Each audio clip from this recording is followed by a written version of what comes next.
And a welcome here to Wake Up Call with Dan Tortora inside of the Heritage Hill Studios. We appreciate you being here with us every single Monday through Friday from 9 a.m. to 11 a.m.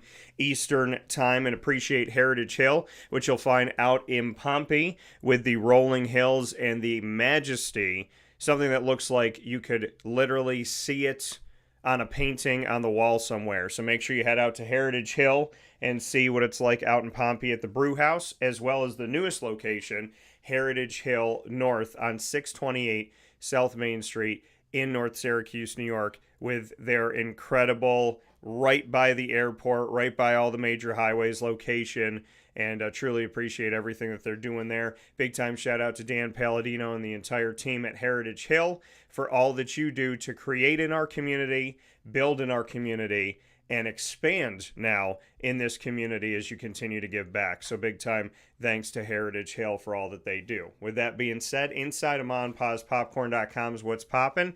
On the broadcast today, we have a bonus Bearcat Breakroom coming to you. Under promise, over deliver. And in the couple months that we've been with Binghamton University as exclusive multimedia marketing partners, we have done exactly that, giving you far more than what we promised because, well, there's a lot of great people, a lot of great things we want to talk about, and a lot of successes this season to build upon. One of those coming from men's tennis in the world of the Binghamton Bearcats getting to the 2024 NCAA Tournament following an incredible run through the America East Tournament and becoming America East champions. Nick Zieziula is going to be joining me, the men's tennis head coach, momentarily. And from 9:30 on, we'll be joined by Papa Joe, as we always are on Thursday, as PJ and I talk about Major League Baseball, go through the standings, where things are currently at. We'll get into the Jacksonville Jaguars, including their undrafted free agent signings, and we'll get into more of that NFL news as we are less than a week away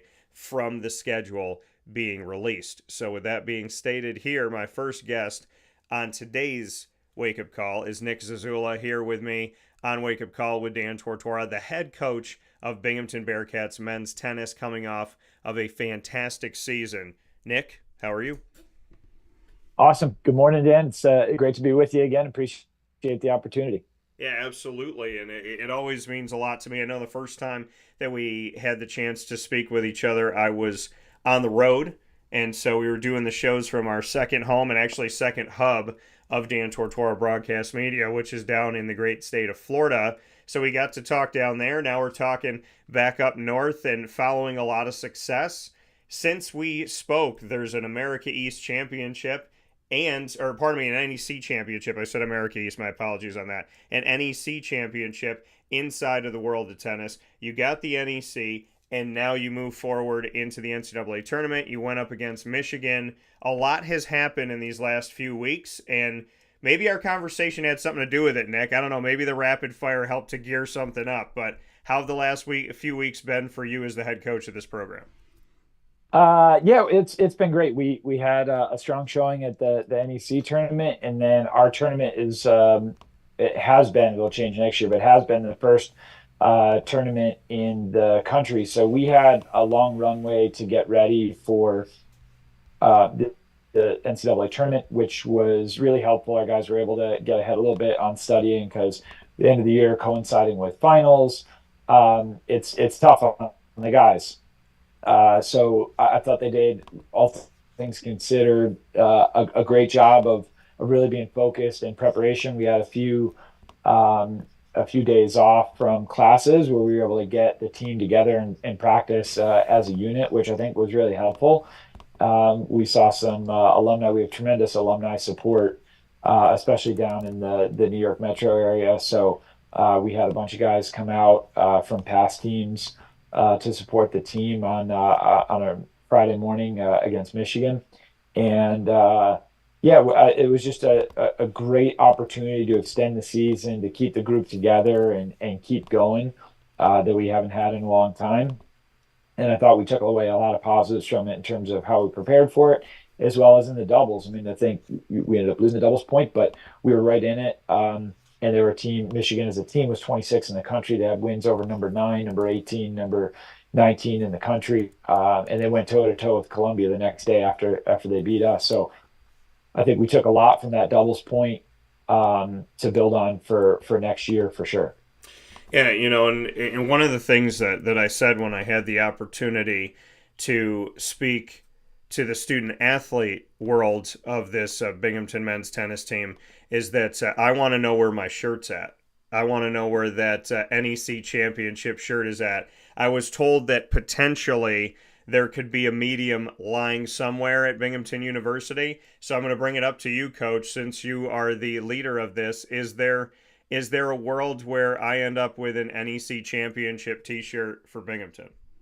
I think that's a strong possibility. I've got the medium written down here on my notepad, so now I know what to look for and pull it out.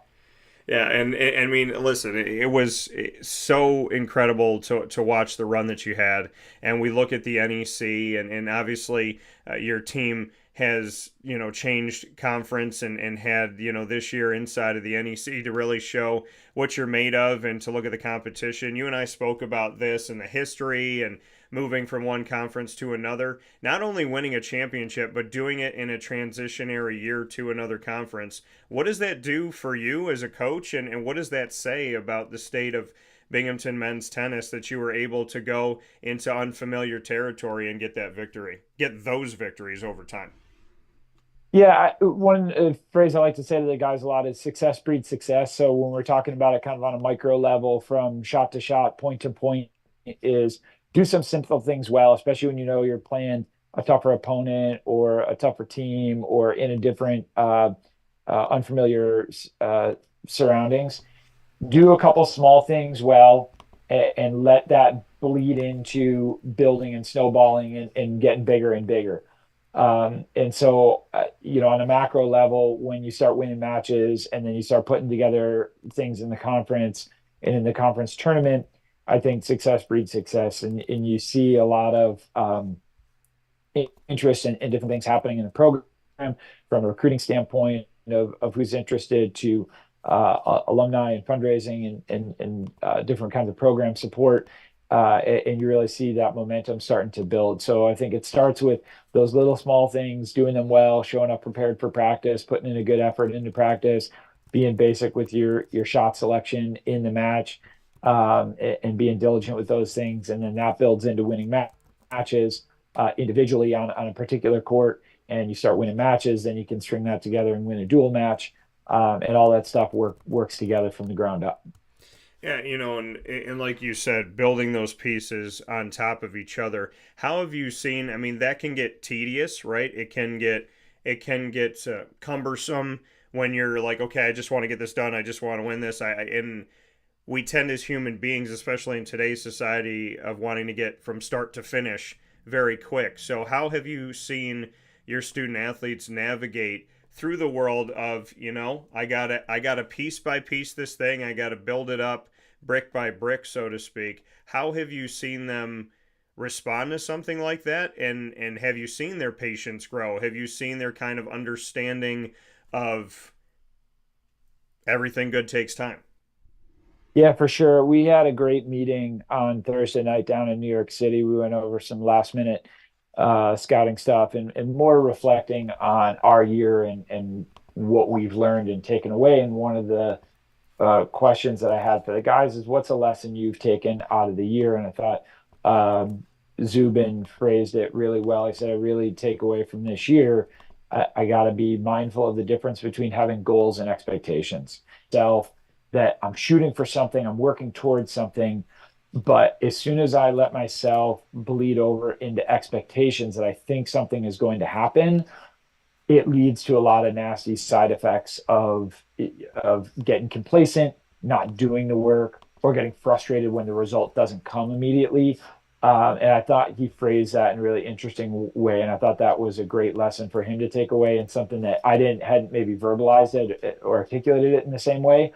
Um, but I think that was definitely a lesson that I saw myself having to learn this year and the team having to learn, because the expectation was there was a degree of an expectation of win the conference. Yeah. We moved into a place where we were more on par with our peers in terms of resources and what we had access to, as well as travel.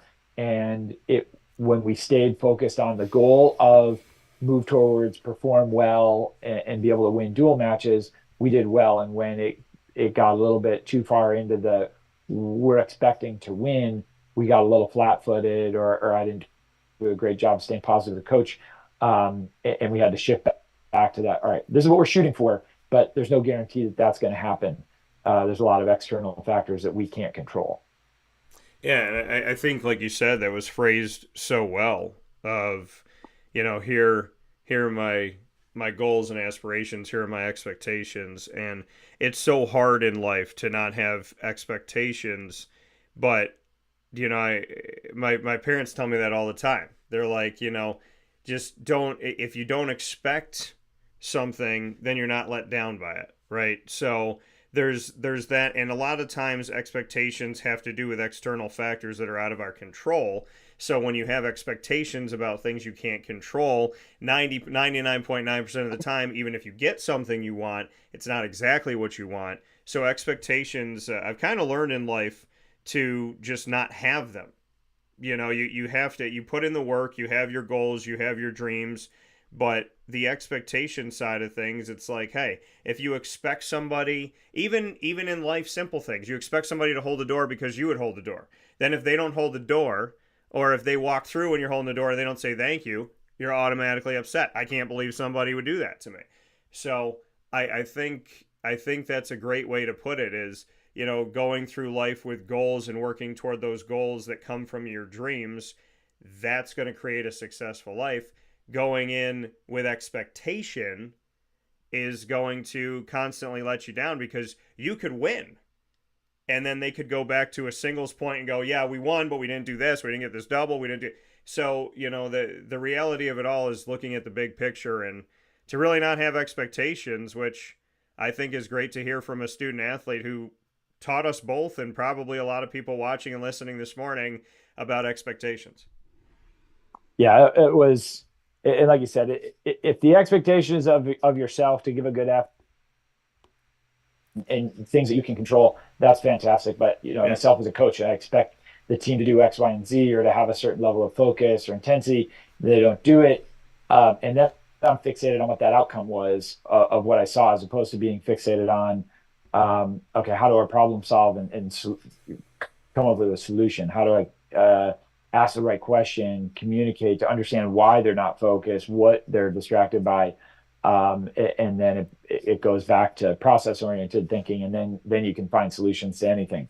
And so yes, I think that was a tremendous lesson that we're going to try to take forward from this year, because that now, with returning our guys, and the assumption is going to be again that, okay, well, you won the league, Yeah. win the league again.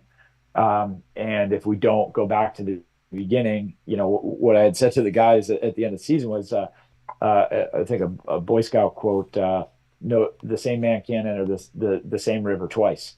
So it doesn't matter, even if everything is identical in terms of your personnel going back and you're playing in the same league. There's other teams are going to have a little bit of a different attitude. They're going to recruit some different players, and we all grow and mature and change. And who knows what happens with injuries and all that stuff. And so we've got to really start again from zero on focusing on the process and how do we get better a little bit each day. And nobody, as soon as we flip this calendar year and we put this academic year rest, we don't start off with a head start in the race to next year's championship. Yeah, and I do. I mean, our last conversation, I felt like I took away a lot and I learned a lot, and I'm doing the same here today. In having that, like you just talked about, you can't enter the same river the same way twice. Which is first thing I thought was, yeah, because the water's different. The water's carrying different things, and the water might be moving in a different way. So, and that kind of links to the team might be moving in a different way, right? You're going to have different personnel. The what's in the water, that's different because your team is different. Your makeup is different. The minerals might be different in the makeup of this team next season. You have your foundational stuff, right? The water is kind of that thing that bonds you all, the things that you as a team, that you as a coach focus in on, but the minerals within the water may change. The things that the water picks up may change that weren't there before. I think I just need you to come on here and give me some inspirational quotes daily. We should do like the Zieziula moment where you could just come on and say, hey, this is what I learned. This is what the guys taught me. Do you feel after this season that these student athletes that you've had, and really in general over time, do you feel like they always give you nuggets that you can not only take to tennis, but take to life? Oh, for sure. I think this year maybe, and sometimes it's more of a, sometimes there's a quote or a phrase that one of them says that really sticks with me. Sometimes it's just the way they go about doing things, or a question they ask that makes me reflect in a different way.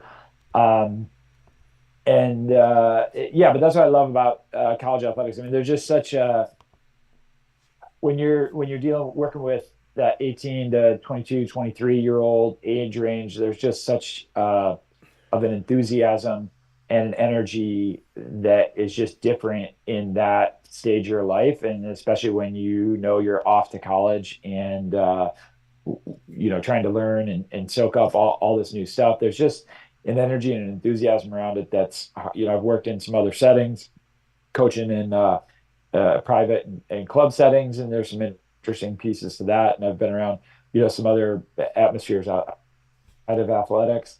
But just the enthusiasm of that age range at the university, you can't, if you're around it every day, you can't help but be impacted by it. And so every year, yeah, there's something I take away from the team. And we want that to be a two-way street. I want them to take some of my wisdom and experience that they don't have, but also they're bringing to the table different experiences, upbringings, and backgrounds that I don't have, that I've never experienced. And so when we really get into that two-way street situation, that's when it's really fun. And it's hard to coach sometimes. Yeah, you have certain responsibilities and drive the ship, and you got to make much going down the one way, and you get the blinders on.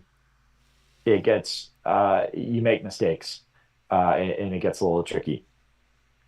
Yeah.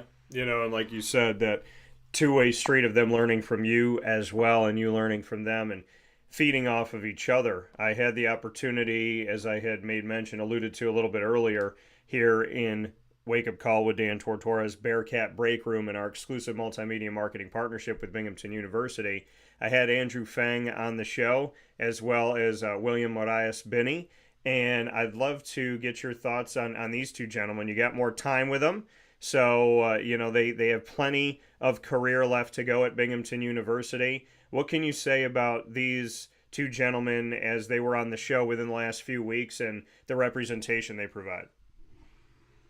Yeah, Andrew came in as a walk on, and I told him when he was in high school, I don't know, might take a little while for you to get some opportunities to start and to play. We liked the structure of his game and the base, but he lacked a little bit of experience and some match wins. But he ended up a few times playing as high as one doubles in his freshman year, and then this year he was kind of in and out of the lineup again. He had a couple fall results that weren't great, that made it hard for me to say, put him in right away in the lineup. But no matter whether he was a lock starter on a given week, or he was a bubble guy or a bench guy, his attitude and energy never change or waver. And he really stays open to that.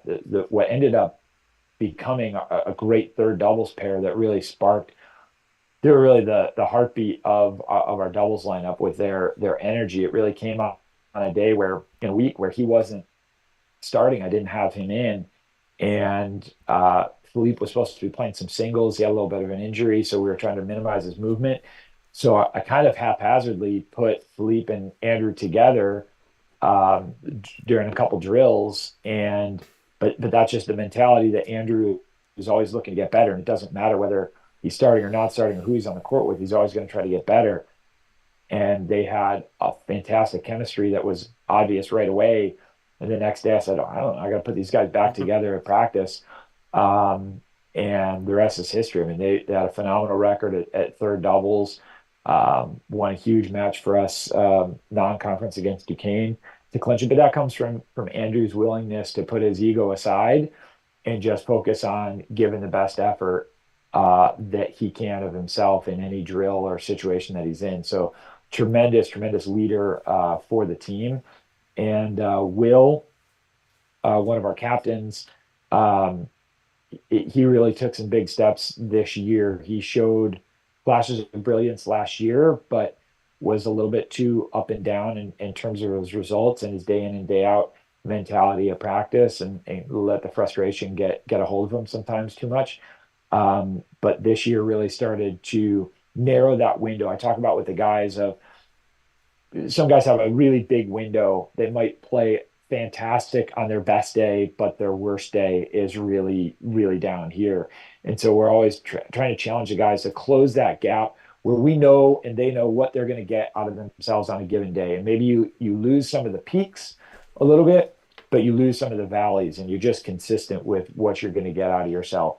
And so he really started to narrow that gap this year. He had a win over the number one from NJIT, who they also made the NCAA tournament. He was up a set against the number three player in the country from Virginia. And so those things, looking back now, Will can take a lot of confidence out of. Scoreboard wise, it wasn't great, but he was playing the number 18 player in the country from Michigan. Got some service breaks in both sets. And he knows what he's got to work on his serve, and mentality wise, he's really moving in the right direction. So I'm thrilled with what those guys are doing. I didn't even talk about Will's doubles acumen and what him and James were able to do against the number 23 team in the country. They were 3-2, 40-15 up serving, and were a whisker away from consolidating the break. Got down 5-3 and then rallied back with the number 23 team in the country serving for the match. Broke and held to take it to 5-5. So yeah, tremendous from those two guys this year, and super pumped that we've got 2 more years with those guys. Yeah, absolutely. Nick Zieziula here with us, Bearcat Breakroom, Binghamton Bearcats men's tennis head coach. I want to do rapid fire, and I know we have just a few minutes, but I do want to make a note of this before we do that. Your team had an overall record of 16-10 this season, did not have a losing record in any piece of that overall record, going at home 6-1, 7-6 on the road, 3-3 on neutral ground, and never had a string of continuous losses. There was a few times this season with back-to-back losses, but never a 3-4 over and over match loss. So they were able to take what was happening, stop the bleeding, do well at home, do well on the road to get a winning record, which is very difficult to do, and on neutral ground to do that as well. So I want to give the team a lot of credit for that and spotlight the fact that there is no losing record across the board here for the team as you went up and played Michigan in the NCAA tournament. Final note that you want to make with that and on the time in New York City against Michigan, and then we'll jump into rapid fire. Yeah, I think on the schedule, I think that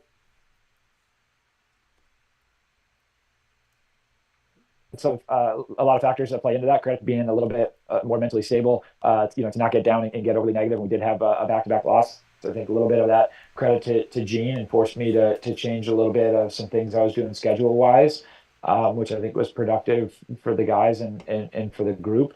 So I think you put all that stuff together, and that contributed to that. And I think, yeah, against Michigan, we're definitely taking away. I mean, we played one of the top team in the country, and we were toe to toe to them in the doubles. And we walked away feeling a little bit like, man, we had a little bit more to give in terms of our level in that match, and almost feel like we should have won the doubles point, which is, maybe seems like a little bit of a stretch, or it's like you didn't win any one of those three matches, but in all three of those, I think we've looked back at a few points where we did what we wanted to do, and it was just purely on our side of the net, that we didn't, totally execute on, that 40-15 game, the first point of the game that we lost.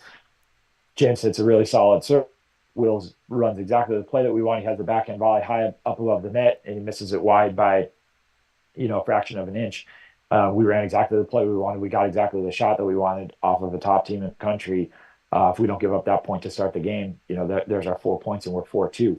So, singles, I think we felt like we were in the points and in the games, but struggled to convert the games. And obviously we know that there's a bit of a gap there for, to get to that stretch of a top 25 team. But I think we walk away from it feeling like, hey, we were close, and we're there, able to compete with those guys. And, already the guys are talking about summer tournaments and what they're doing training wise, to get that little bit better and close that gap and see if we can push ourselves into the top 75, maybe even into the top 50 with what we got. Yeah. Awesome things to build on. Incredible run and a big push here, and an awesome way to jump into the NEC. Let's play rapid fire. What's your first question for me? Some playoff sports going on. What league are you following most closely? That's a good question. I'm gonna say women's lacrosse right now, because my little sis is on the Stony Brook team, and they just won the CAA, and so they're actually going to be in Syracuse tomorrow playing, and I'm going to try and sneak over there. I have a wedding. I'm going to try and be at the wedding and then sneak out to the game. So, if I'm in a full suit at the game, you know why. And I'm going to try and change in the car. And then obviously Binghamton is out there as well, and Stephanie Allen's done a tremendous job. The student athletes have been great. Just had them on the show and have had Stephanie on throughout the season. Really impressed by them. So honestly, I've been keeping a very watchful eye on Binghamton and Stony Brook in the women's lacrosse Division I tournament coming up. My question for you, Nick, is what is the one food that you would love if it was just erased from history? I have something. It could be a snack. It could be literally anything, but something edible that you're like, no, it's not. It's not edible. Get rid of it. Throw it out. Take it away from history. Oof. Um, Man, so I don't know that I want it erased, but I have a real love-hate relationship with bananas, Okay. from just constantly eating bananas as a player. And there's certain snacks that like banana and peanut butter I'm down with, Yeah. but I struggle now to enjoy it because I just force myself to eat so many bananas as a player that sometimes I get I catch the smell of it at the wrong time, and I just get angry. I love that, and I can understand it. Mine is black licorice. That should be erased from history. No one should have Okay. ever made that and done that to humanity. What is your last one for me? Okay, so I'm I'm a big hockey guy, and I'm going on. I can't even count how many years without the Sabres being in the playoffs. So I have to go down to the AHL. So are you pulling for Rochester or Syracuse in the AHL playoffs? I mean, obviously, my hometown. I mean, I have love for Rochester, and I was a part of the Amazing Spider-Man 2 movie that filmed in Rochester, so, and actually made it in the movie. So, I mean, to me, Rochester has a special place in my heart. Main Street always will, but Cuse is Cuse, baby. And when I go with Syracuse, I'm riding with Syracuse all the way. They know how I feel about them. So my hometown's my hometown, and I love them deep. So yeah, I gotta go with Syracuse. But I mean, if there's a world where like a Rochester made it and Syracuse didn't, Then obviously, you hope for the place that's Okay. 45 minutes away, but it's Cuse Yep. all the way. People already know. All right, my last Okay. one for you, Nick. Let's see here. Okay, let's do this. Let's go. Do I want to go there or do I want to go here? I know you got to go in a second, so let me run into this. All right, so let's build out a movie franchise. How about that? Because I just found out Lord of the Rings is going to have now a new movie called The Hunt for Gollum. By the way, I could do the Smeagol Gollum impression. It's terrifying, but I also think it's funny. And so here's my thing for you. You're building out a movie franchise, and it's a science fiction thing. What science fiction movie would you want to work in, and who would you focus on? So you could say, I want to make a 3-part, movie series with the Hulk. I want to do Lord of the Rings. I want to have more Harry Potter. You could pick anything in the world, Avatar, and you have to build out 3 movies. So tell me, what character are Oof. you going to make a trilogy of, and why?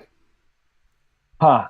Um, it's funny. I'm looking over at my bookshelf. So I'm a big Lord of the Rings guy.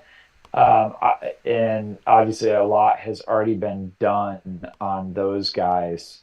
Um, like the elves always fascinated me. So any of the like main or tangential characters over in elf, I would sink my teeth into that. And then the other book I'm looking at, which is a true story, is Endurance, on Ernest Shackleton. And I think some of those guys and the adventuring that those guys were doing in the late 18, early 1900s, just fascinating with the lack of uh,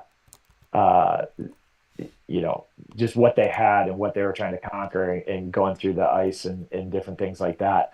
I think those would be that would be a fun, and some of those guys overlap too when you're talking about some of those adventurers, and they were competing against each other, but friendships and things like that. And I think there's a lot of fun stuff that you could really, at the time it was like science fiction, right? Like it just, when they would bring back these stories of the animals and things that they had seen, to where they were from, people I'm sure didn't believe it. So I know it's a true story, but I think there's a little uh, fantasy almost involved in it.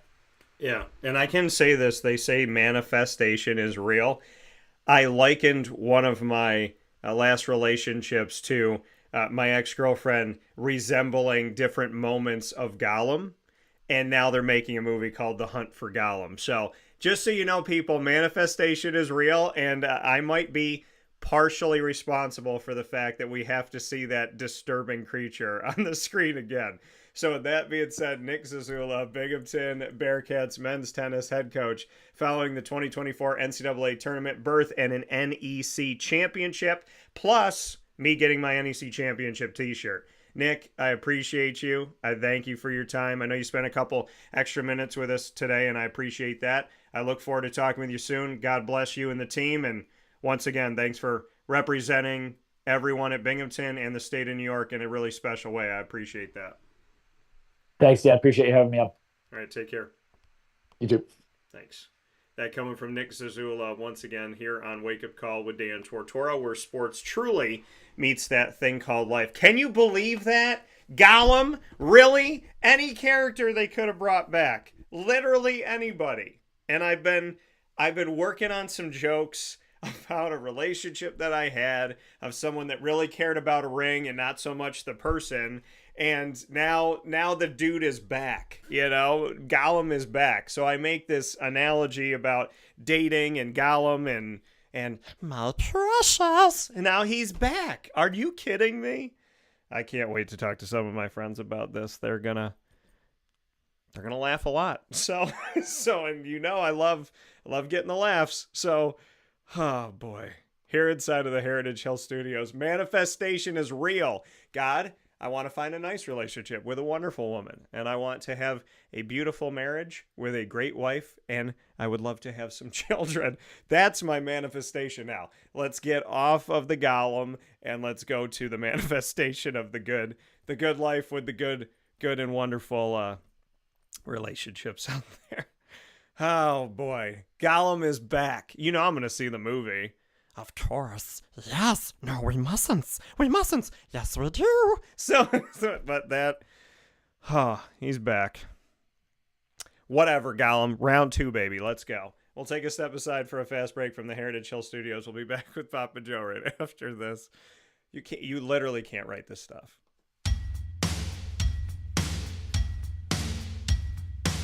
Central New Yorkers, you can now enjoy the taste of Heritage Hill award-winning craft beers, seltzers, and a full bar at 3 locations. Spend your weekends at their beautiful location in Pompey with its amazing views, sunsets, family, and pet-friendly facilities, as well as extensive private event areas. Get their taps, tonics, and tastes in their brand new North Syracuse location at Sweetheart Corner in North Syracuse, New York.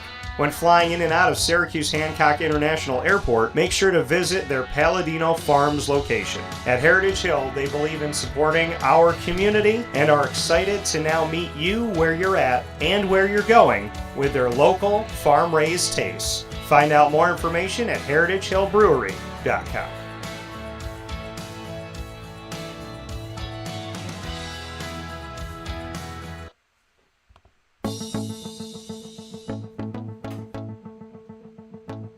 Avicoli's, located on the corner of Route 57 and Wetzel Road in Liverpool, New York, has been your trusted neighbor for decades. Located just steps from Liverpool High School, we're happy to have the Liverpool Warriors on-site, on-location broadcast at Avicoli's through Wake Up Call with Dan Tortora every single month, featuring student athletes, coaches, and administration throughout the year from Liverpool High School. Head out to Avicoli's today on the corner of Route 57 and Wetzel Road in Liverpool, New York, open Tuesday through Sunday for lunch, dinner, and drinks. We'd love to see you out there, and of course you can call them at 315-622-5100 for takeout, delivery, and catering. That's 315-622-5100, and also find them on myavicolis.com. That's myavicollis.com.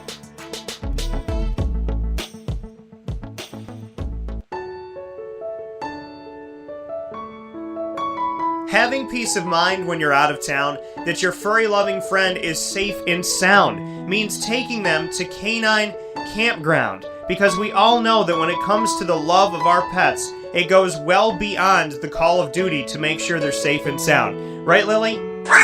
So take a ride to 242 Johnson Street in East Syracuse, New York, and see Canine Campground and where your dog will be staying, in the classic cabin, the executive cabin, the grand cabin, or of course the luxury cabin, because if you know Lily, you know she loves luxury. Now you don't have to wait to the last minute to find a family member or a friend that'll take your dog for a few days.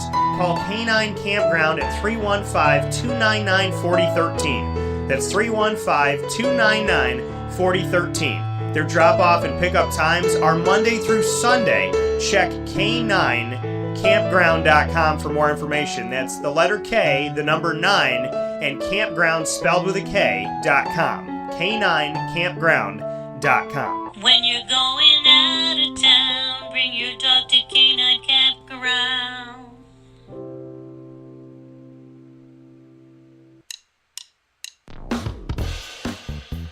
PB&J's Lunchbox, the food truck that you love finding all throughout Central and Upstate New York, now has a street-side cafe. So when you're craving their traditional favorites as well as their out-of-box amazing menu items, you can now head to 663 Old Liverpool Road in Liverpool, New York. Located just minutes from the highway, the Thruway, Destiny USA, and Onondaga Lake Parkway, PB&J's Lunchbox Street-Side Cafe is there for you Monday through Saturday from 9 a.m. to 7 p.m., serving breakfast, lunch, and dinner all throughout the day. Get breakfast for dinner, dinner for lunch, whatever you fancy, including their award-winning grilled peanut butter and jelly sandwich. Find them at 663 Old Liverpool Road in Liverpool, New York. PB&J's Lunchbox, where we love to know what's in your lunchbox.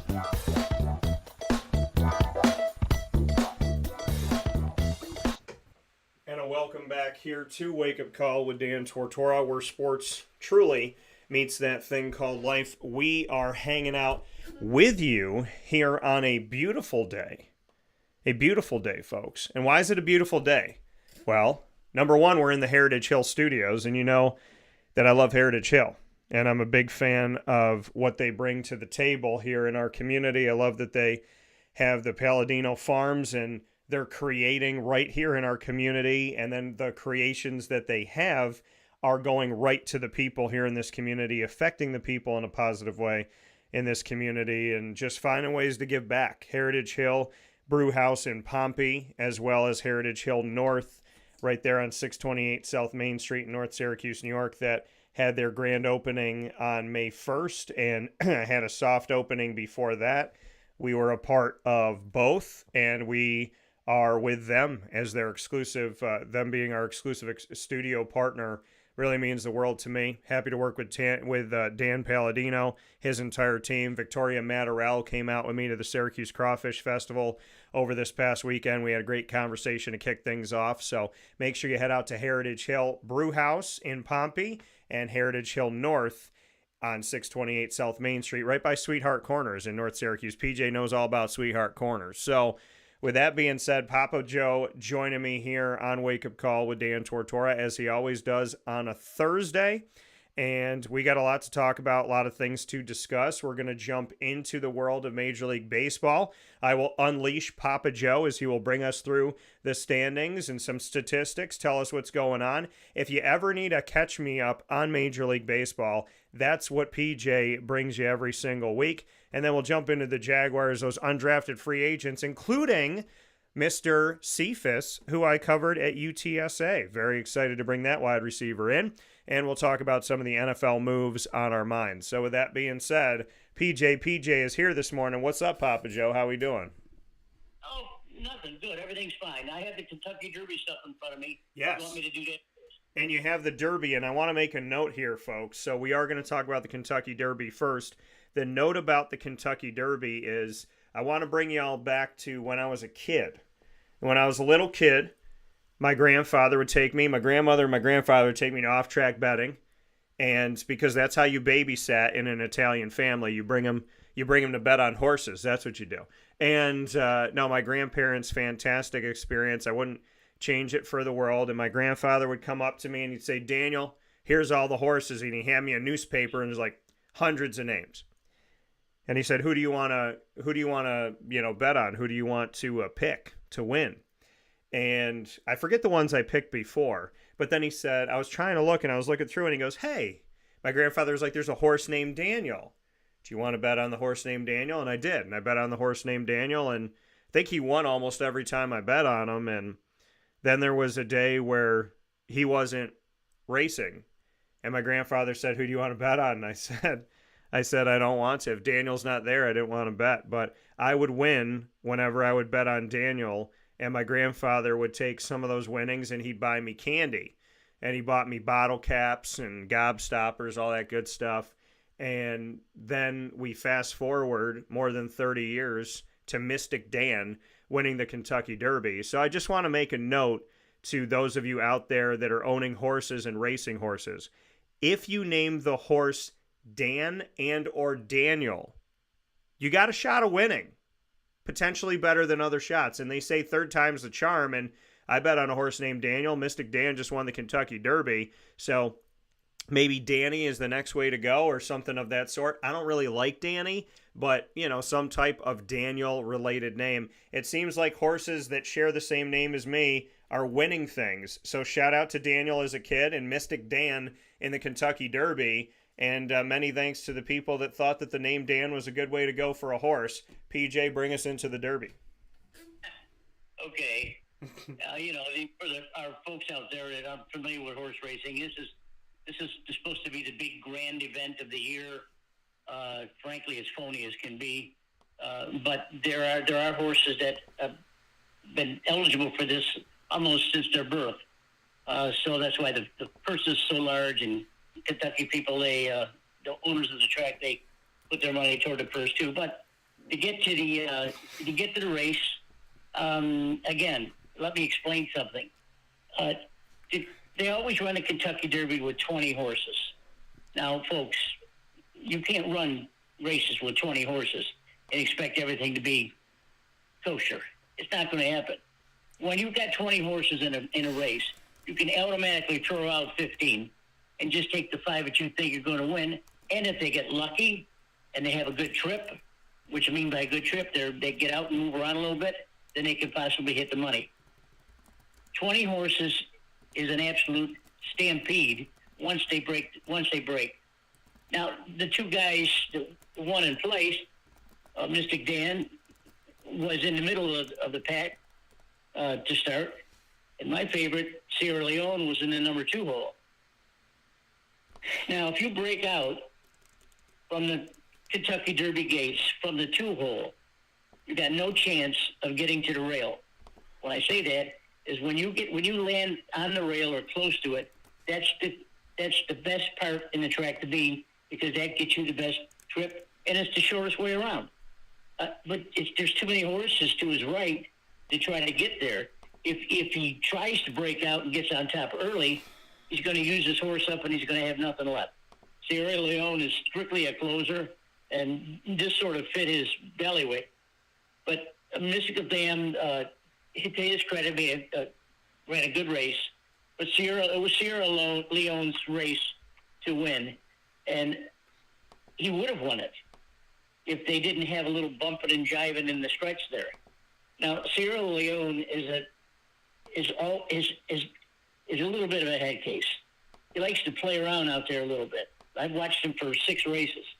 He likes to play around out there a little bit. He sort of lugs in to the horse next to him and wants to sort of bump around a little bit, and instead of keeping his eyes forward, the jockey's got a tough time with this horse. Now, if he didn't play around and bump Forever Young a little bit, he would have won the race easily. But that's not what happened. Now, in the stretch, the stewards, those are the 3 people in the booth that sort of rule the roost up there. When the stewards look at these races and they say, well, let it go, or we'll take this horse down, or an objection. Now, it should be noted at the end of the race, the jockey on Forever Young, who was a Japanese horse, and a Japanese trainer, a Japanese rider. Well, he was asked after the race, you were bumping with Sierra Leone. Why didn't you call an objection? And he says, well, we don't do objections in Japan. We let the stewards look at the races, which is perfectly legal. So now when you look at this race straight head on, and most people can get that view head on, you see that Sierra Leone is lugging in the stretch, bumping with Forever Young a little bit, and it's just race riding is what it is. And there's nothing to it. I mean, the judges let it go, which they should have. And they'll talk to the jockey later on this week, Tyler Gaffleone, who rides for Chad Brown on Sierra Leone. So the problem I have with that is that there was no problem in the race with Sierra Leone and Tyler Gaffleone, then why are you calling him in this week? And they will call him in this week. Now, if they deem that Tyler Gaffleone was reckless in the stretch, they won't do anything about the purses because the results are official. But they will give Gaffleone some days, 3 days, 5 days, as a suspension. Why? Well, if you're doing that now, why did you do it? Why did you call an inquiry, is what it's called, when the race ended? Well, because you got 150,000 people there, and they're all screaming and yelling. Another thing that gamblers especially got to know, they don't like to bet these kind of races. The people that bet these kind of races are the ones that really aren't totally familiar with horse racing, and they like the event. They go to their OTB, or they go to a simulcasting event, and they put down their $10 or whatever. It's ruthless. It's when those horses break out of the gate, and there's a long run to the first term. That's when everyone tries to get settled. But most of these horses are used up half of the race. Now, the favorite in the race is a horse called Fierceness, and he should have legitimately been a favorite. He ran good in Florida, won the Tropical Derby, Todd Fletcher's horse. Todd Fletcher's a Hall of Famer. And Sierra Leone was the second favorite. Now, Fierceness needs to be in front. So Fierceness tried to break through that multitude of horses to try to get good racing position, close to the rail, and keep an eye on Sierra Leone. That's what his his job was. And Sierra Leone was to do the same thing. Keep an eye on fierceness. Wherever he goes, you go and then pass him in the stretch. Or fierceness spit the bit, is what they call it. He didn't want to run. He just didn't run, period. I think he beat 3 horses. And that's when Sierra Leone came through the stretch and won. It's fun. It's a lot of fun to watch and listen. Of course, I'm involved with the trainers and the jockeys and everything. I want to get into it a little deeper. There's 150,000 people there, and on that race alone, just that race alone, Yeah. they bet $210 million just in that race. Yeah. For the whole day, for the rest of the races, they bet $320 million. Now those are absurd numbers. They're huge. I mean, but that's what happens when you have these big races. The next race is the Preakness, which will be in a couple next weekend. Not this weekend, but the next weekend. And there again, you have a problem with the horsemen in the Preakness and the Belmont, because horsemen don't like to run their horses back after the Derby because it's too soon. 2 weeks is too soon for someone. Hey, these horses are expensive. Let me tell you, Sierra Leone was a $2.3 million yearling. Check that out. Now the winner, Mystic Dan, they only paid $20,000 for him. So hey, it is what it is. Mystic Dan won the race. Sierra Leone didn't, but the money's on Sierra Leone probably going forward. Mystic Dan got $3.1 million for his win. Sierra Leone got $1 million for being second. With the ejections, it's difficult for a person to understand what these horses and riders do, especially in the stretch. As I noted earlier, to break from the gate and go to the first term is a long, long way. A lot of things can happen. Now, when you go around the track and come back to the stretch the second time, that's when the action happens. That's when the closers get in place and they start making a move. Now, Sierra Leone, I'll tell you how good of a horse he is. Sierra Leone had to circle the field at the top of the stretch to get in position to make his closing run. He was 8 wide. Come on, that's hard to do. Mystic Dan was close to the rail. He's got the shortest distance between 2 points is a straight line. Yeah. And that's what Mystic Dan, and he did a good job. And Sierra Leone just had to fight it out, and he had to grind out there, and it's a long way around. So it's a lot of fun, but it's a great day. People get drunk and they wear their stupid hats. So next week I'll have my picks for the Preakness, because next weekend maybe you can understand the game a little bit better. Yeah, and I appreciate all of that information about the track, about how people, how the horses start and where you're at and what angles you have, and having 20 on the track and all those things. So, I have a lot of appreciation for the fact that you've breaking down and analyzing the world of horse racing over these last few years here on Wake Up Call with Dan Tortora, including this morning with Papa Joe, speaking on the Kentucky Derby. And I'm excited. I'm excited to see what happens. The mint juleps and the big hats, a lot of things going on with that stuff. I remember one of my exes was all about the mint juleps. Well, she liked alcohol, and she was all about the mint juleps and the big old hats, and I was not. And I think she had a party at the house, and I was so happy I wasn't here for it. But I mean, the Kentucky Derby, for me, I would have fun with it. Yeah, I would watch it. But you do. When you think about the Kentucky Derby, you think about rich people. You think about big hats. You think about men wearing off yellow or all white tuxedos. And when it's 90 degrees outside, and people speaking in an affluent more way, oh my God, look at that horse over there. So it's just a very strange thing that kind of happens as it is a very ritzy event. Like you said, hundreds of millions of dollars spent. And then, people that don't watch horse racing at all, but they'll watch the Kentucky Derby. It's kind of like people that don't watch any of the Olympic sports during the year, but they'll watch the Olympics. So it is something that people definitely get up for. I know Heritage Hill did something cool though. They did Cinco de Derby. So Cinco de Mayo and the Kentucky Derby going on last weekend. They had a 2-day event at Heritage Hill Brewhouse in Pompey and Heritage Hill North in North Syracuse at Sweetheart Corner, where they did a thing called Cinco de Derby. And on Saturday, the biggest hat, they were giving away a prize. They did mint juleps. And then they did stuff for Cinco de Mayo, and they had these flatbreads of street corn and different concoctions they came up with. So they made a lot of fun around it, which I thought was awesome. And PJ, I got to ask you this. Do you think MT will wear visors sometimes, but would MT ever wear a big hat? And would you ever wear a off yellow suit and stand out there and just say, wow, this Kentucky, these horses are pretty wonderful? Would you ever do that with MT? No. I love it. I love when I get the PJ no. PJ, would you ever wear an off yellow suit? No. There's one other thing I want to explain about these horses. These horses they're uptight. You know, they're always on the go. They're always on edge.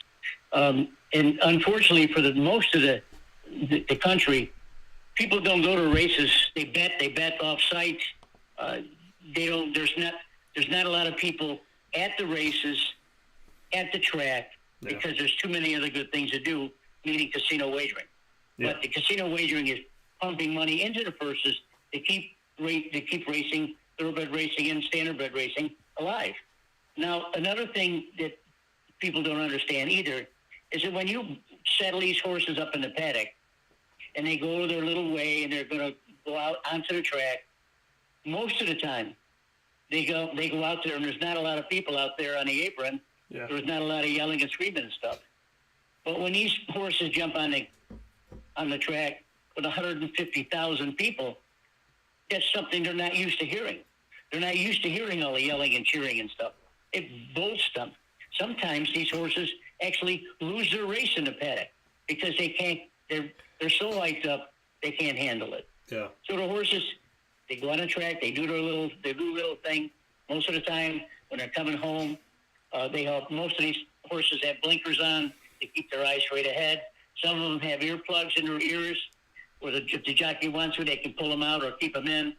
So it's pretty traumatic for a horse, especially on a day like on the Derby when there's all 8 people yelling. Just another little sidelight.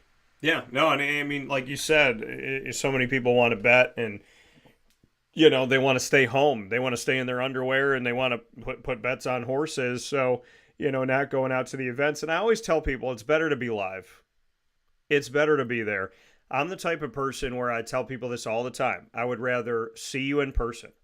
If I can't see you in person, I'll call you. If I can't call you, I'll text you. But texting is third. You know, like you might be going about your day. Maybe you're busy, shoot a quick text, but I want to talk to you on the phone. Like I had something really big happen yesterday. I called Papa Joe and I didn't want to text it to you. If I could have saw you get on a plane and do it, I would have done that. And so, you know, I always suggest to people to do the face-to-face. Go to the event, right? You might, because you think about it, well, you know, Dan, I love somebody's music, but I'm going to sit at home and I'm going to watch it stream on whatever, you know? And my thing is, yeah, but that recording artist, right? They make money on the ticket sales. And there's teams that have left cities because there wasn't enough butts in the seats. I mean, you can bet, you can sit at home in your underpants and you can send out numbers to Vegas, but if you're not at an Oakland A's game or an Arizona Diamondbacks game, I mean, I remember the Charlotte Hornets left. Charlotte Hornets left for New Orleans and eventually Oklahoma City. Then they became the Pelicans in New Orleans, and they went from New Orleans to Oklahoma City during Katrina. Then they went back to New Orleans, became the Pelicans. Then Charlotte got a team back because they realized when they lost it that they wanted it. They became the Bobcats, and now they're the Hornets again. Very confusing, but it happened. And so, I mean, you should go out to these things. When you have the capability to get somewhere, you should go and enjoy it. You know, I've always wanted to see the Daytona 500. And PJ talks about Daytona all the time, and it's not too far away. I've always wanted to see the Daytona 500 for 2 reasons. One, my great Aunt Dorothy, his mom, Daytona, and I love her to pieces and know she's watching over us. So I always associated Daytona with her, and that was always positive. And growing up, when I heard anything about racing, I heard about the Daytona 500. So to me, I thought the Daytona 500 was the pinnacle. It was it. It was the top of the top. So at some point in my life, I'd like to go to the Daytona 500. And I think you should all go out to these events and support these events and go to the concession stands and see it and feel it and just know it. You know, feel the earth shake when these cars are driving by. PJ, tell me about the date. Let me live vicariously through you. Bring me into the Daytona 500, because I don't think I know I never told you this, but at some point in my life, I want to go. Yeah, Joe has treated me to a couple of races with tickets. That's, again, another monumental event. The traffic is crazy. You can't move around. You can't do anything. Used to be able to, we got tickets on the backstretch, but they took those seating out because they weren't filling them up. It's just another event that if you could stay home and watch it on TV for 4 hours, is a lot better. But to be there and just listen to the sheer power of these cars, it's pretty amazing. Everyone should really try to maybe go once, but that'd be enough, because once you do it once, you've seen all you want to do. Now they've rebuilt some of the track to make it look like or make it feel like an indoor event, sort of like. There's an indoor clubhouse, shall we say it? We call it like the thoroughbred tracks. It's huge. Daytona can very easily handle 150,000 people, easy. But I'm not sure that's what's happening in recent years. NASCAR has received some negative press over the years. Some of the best drivers have retired or quit. Now you got this young blood coming up, so they go through cycles. They have an extensive schedule. These guys have got to probably race 30 times a year, 35 times a year, 35 different racetracks, or 30 different racetracks. Sometimes the tracks have two events like Daytona. Yeah. It's for us to drive to Daytona. It's a 35-minute drive, nothing. Go right by the track. But on the day of the race, you better wake up at 5 o'clock in the morning and go, because you won't get in there. Or you go in the night before and you sleep in your car, or you have a camper and you sleep in a camper. So it's just a lot of people. Very few places to go to the bathroom. Then you got to look for something to eat. It's crazy. Yeah. But that's fun. It's fun, at least one time, Daniel. Yeah. I got to go once to the Daytona 500. So with that being said, PJ and I are going to take a step aside for a fast break. When we come back, we're going to jump into baseball, the Jaguars, and the NFL as a whole. We are less than a week away of the NFL releasing the schedule for 2024-25, which is allegedly going to come to us on Wednesday, May 15th. So very excited about that. PJ and I will be back after this fast break. You're awesome. Thanks for being here inside of the Heritage Hill Studios on Wake Up Call with Dan Tortora. Hi, this is Amy from Mother's Cupboard, home of the whole frittata. We are open daily 6 a.m. to 1:30 p.m. For takeout orders, call 315-432-0942 and tune in to Wake Up Call with Dan Tortora for our monthly food challenge, and try our Wake Up Call signature menu item, available 7 days a week. Here at Mother's Cupboard, we are Central New York, and it's our honor to serve you. Ma and Pa's Kettle Corn and Popcorn Factory remind us that every day is worth celebrating at 201 7th North Street in Liverpool, New York. Open Monday through Saturday in-store and always online at maandpaspopcorn.com. Serving our Central New York community and beyond, order anywhere, anytime at maandpaspopcorn.com. Stop in to get a tin at Ma and Pa's on 201 7th North Street in Liverpool, New York to get your half-price refills for the rest of your life. Come to Ma and Pa's for your holiday gift giving for family, friends, employees, and clients. And remember, for fundraising and events, to call 315-450-6272. That's 315-450-6272. Ma and Pa's Kettle Corn and Popcorn Factory. How corny are you? This is Jimmer Sikowski, owner-operator of Chick-fil-A Cicero, 7916 Brewerton Road in Cicero, right in front of the Home Depot. I had a deep feeling that God wanted me to do something bigger with my life and to help people, help others. I kept putting Chick-fil-A in my life, and I realized as I was going through the franchise selection process that positively impacting the lives of others was really core to what we do here at Chick-fil-A. First of all, it starts with the food. The food is brought in fresh daily. We bring in local produce. We prepare to order in the kitchen. We hand bread our chicken. We hand spin our milkshakes. It's great food. It doesn't taste like fast food.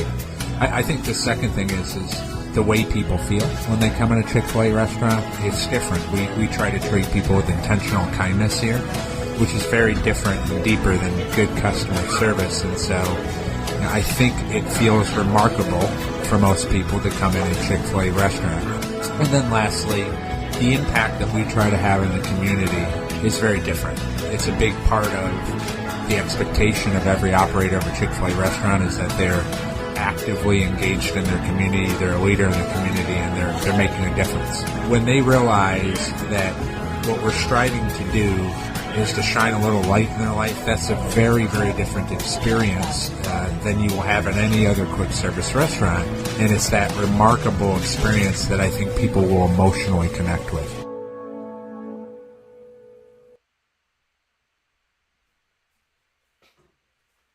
Welcome back here to Wake Up Call with Dan Tortora, where sports truly meets that thing called life. We appreciate you hanging out with us on Wake Up Call with Dan Tortora, Monday through Friday from 9 a.m. to 11 a.m.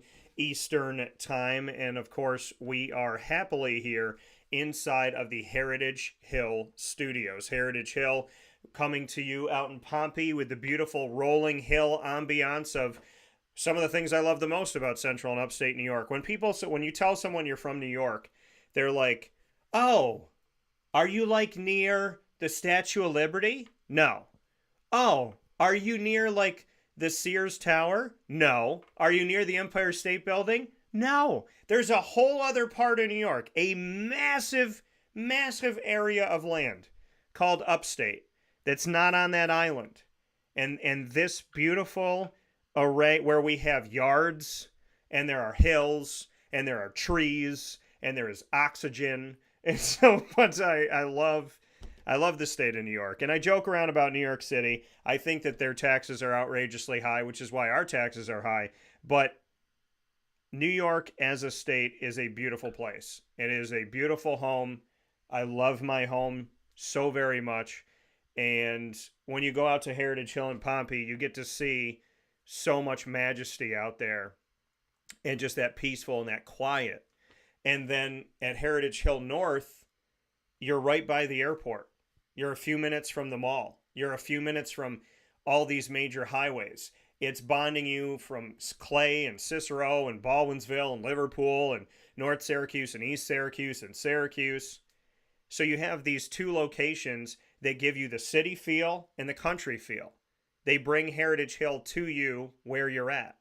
And that's what Dan Palladino is all about. So shout out to Heritage Hill Brewhouse in Pompey, and shout out to Heritage Hill North on 628 South Main Street in North Syracuse, New York, our proud exclusive studio partner. And we're going to be there next week, and I'm going to be announcing that very soon. So make sure you circle Friday, May 17th on your calendar at 6 p.m. because you have somewhere to be. So a lot of good stuff coming up. Very excited. We got an event tonight. So before we jump into baseball, Papa Joe, I want to let y'all know we've promoted it numerous times. We're going to be promoting it again today. But we're going to be back at Avicoli's tonight. We were at Avicoli's last night. We're going to be back there tonight, back-to-back nights. Very excited about this. And we'll be on site on location, Avicoli's, 7839 Oswego Road in Liverpool, New York, right down the road from Liverpool High School. And we're going to make history tonight. For the first time ever, we are going to be with the Liverpool Warriors girls flag football team. Flag football has come to Central New York. This is its first season. And the Liverpool girls team is going to be joining me tonight to celebrate this historic season. And I'm really, really looking forward to that. And I also want to let y'all know that, and PJ doesn't even know this, so you're gonna hear about it as he hears about it. I'm getting my very own, and he's going to appreciate this as an Italian. I'm getting my very own Avicoli's pizza on the menu. Their barbecue chicken pizza, which is absolutely incredible. Barbecue sauce, chicken, onion, so very good. It was out there last year during the summer, and it just showed up in the window and you could get a slice. Well, I was talking to John Frado, and he said it's not on the menu. So I haven't seen it the last couple months. And then I said to him, I was like, well, we talked about doing some stuff here. And he goes, well, why don't you just have your own pizza? He said, what do you like? I said, I love your barbecue chicken pizza. I swear by it. It's fantastic. He said, all right, well, then there we go. So it's going to be called DT's Favorite for Dan Tortora. And DT's Favorite barbecue chicken pizza will now officially be added to the Avicoli's menu after Mother's Day. I believe we're going to roll everything out, but kind of soft opening right now. The barbecue chicken pizza will be called DT's Favorite, and you will be able to order it from Avicoli's every single week. What do you think about that, PJ? I got my own pizza now. Andrew, you don't put barbecue chicken on a pizza. Yes, you do. You don't put that. Jesus. Pizza is an Italian fare. Pepperoni and sausage and onions and sauce and cheese. You don't put barbecue chicken on a pizza? Well, I'm putting it on a pizza. I love how I'm telling you about this great moment in my career and in my life, and you're giving me hell about it. But I'm telling you this right now. You come up here with MT, and you try this barbecue chicken pizza, you're going to change your mind. All right, that's a deal. So, with that being said, let's unleash you on the baseball world, PJ. You gave me hell, so give him hell in baseball. What do you got? Okay, we'll go through the standings, and I go through some stats, and then I go through some news. Yeah. And something very disturbing, too, but I'll get to it at the end of the spiel here. American League East, Baltimore is flexing their muscles. They're ahead. They got a 24-12 record. New York Yankees are 25-13. Boston's 5.5 games back in third place. Baltimore, remember, won the division last year. Yeah. And they spanked New York. They spanked the Yankees. The Yankees are trying to stay up with these guys. I don't know if they can. Baltimore's got a great young team.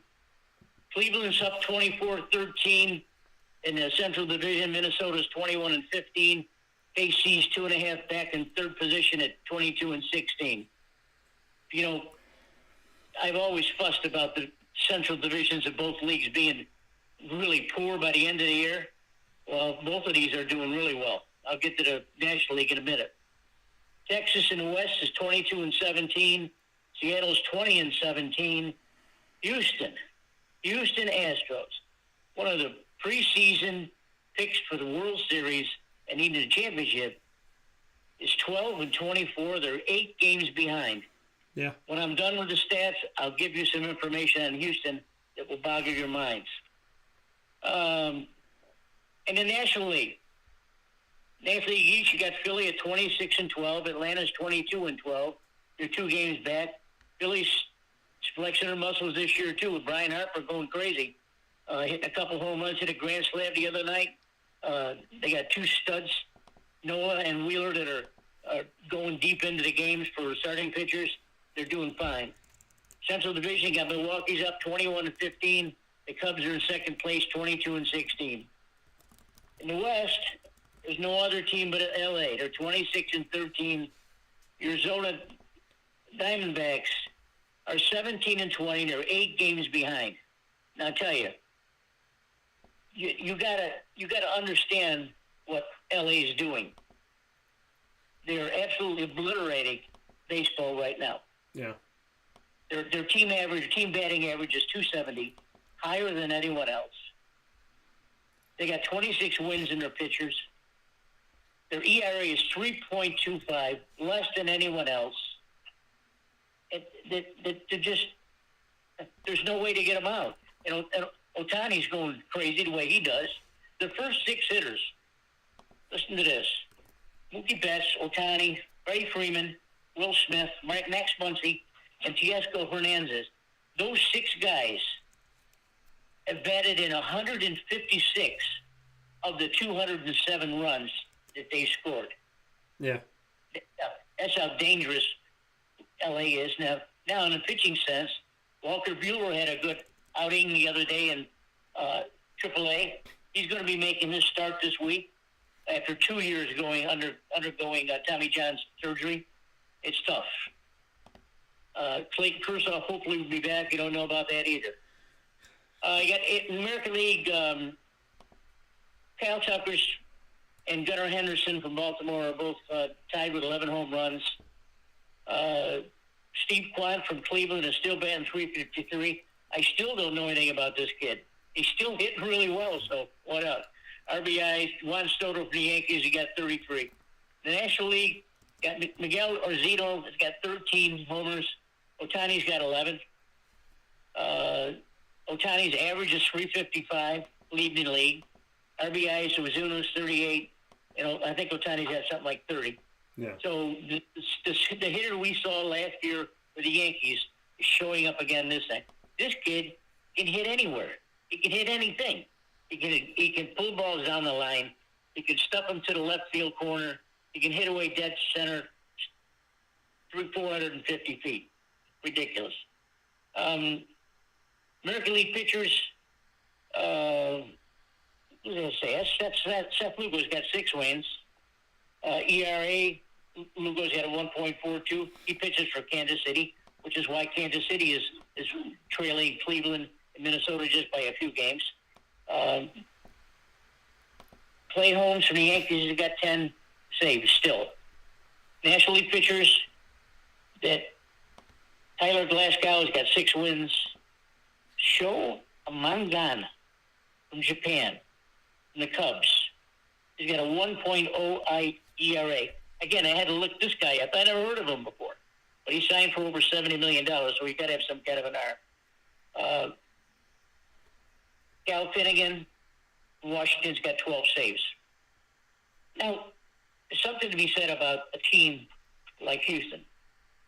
When they have as many serious all-stars as they have, and how many world championships they've had, led by the incomparable Dusty Baker, this year they're 12-20. Why? Why are they 12-20? They're only batting 256 as an average. That sucks. Yeah. Compared to the Dodgers 270. Not too bad. Tucker's the only one that's doing anything. Altuve's the only one hitting over 300. Tucker's got 11 homers and 27 RBIs. That's decent. The rest of the team is not hitting. Now, the worst part about it is pitching. Their team ERA is 5.05. That's with all those studs they've had over the years. Framber Valdez, Justin Verlander's coming back. He got nailed. Josh Hader, the guy they sold, they signed for, $45 million for 5-6 years or so? And he's supposed to be the best closer in recent history. His ERA is 6.14. But who did they miss? My opinion, they missed Dusty Baker. Dusty Baker, again, a person that's incomparable in the baseball world 50 years ago, 25 years ago, and last year. He's a remarkable man, came up by bootstraps as a black baseball player, then as a manager, and still did it in his late 70s. You want to know why Houston is losing? That's because Dusty Baker's not there. Yeah. And like you said, I mean, looking at Houston and the fact that they're having a terrible kind of go at it right now, the Oakland A's, PJ, they're not winning more games than other teams, just that. They're in third place in the AL West. The Rangers are 22-17. The Mariners are 20-17. And the Oakland Athletics are 18-21. They're only 4 games out of first place in the AL West, the Oakland A's, ahead of the Los Angeles Angels, with Anthony Rendon hurt again, and Mike Trout hurt again, who are 14-23, and the Astros, like you said, 12-24. The Oakland A's, their future is in flux. Where are they going to be? Where are they going to play? What's going to happen? and yet they're having themselves a better season than two other teams in their division. They're also having a better season. When you look at the Oakland A's, they're having a better season than the Chicago White Sox, the worst team in baseball, the only team with single-digit wins, 9-28 at the time of this conversation. They're having a little bit better of a season than the Toronto Blue Jays. They're having a better season than the Miami Marlins, who are 10-29. They're having a better season. Oh, pardon me, the Rockies have the worst record in baseball. It's not the White Sox. The Rockies have the worst record at 8-28. They have 8 wins. Chicago has 9. Chicago is the worst team in the AL. The Rockies are the worst in the NL, but the Rockies are the worst of 30 Major League Baseball franchises. What are your thoughts on the Oakland Athletics? They're better than the Rockies. They're better than the Rockies. They're better than the Cardinals at the time of this conversation. They're better than the Marlins. They're living in the world close to the Washington Nationals. Same wins as the Washington Nationals, but they have less losses. Washington's 18-18. They're better than the Astros and better than the Angels in their division. They're better than the White Sox, and they're better than the Blue Jays. What are your thoughts on the Oakland A's right now? That's a good question. They were a terrible team last year. Yeah. This year, they're being led by a third baseman named Abraham Toro. Folks, I don't know who he is. Brent Rooker is their plays right field. He got 9 home runs. I don't know who he is either. He's also leading in 24 RBIs. Yeah. I don't know who he is. On pace percentage, Abraham Toro, 351. I don't know these guys. I mean, sure, they probably come up through their farm system, but they're playing. Look at if you come up through a farm system and you're good at a poor team, you're going to be able to play, and that's how you get noticed. That's how Miami has so many good players over the years that they get stolen away because they had a good farm system.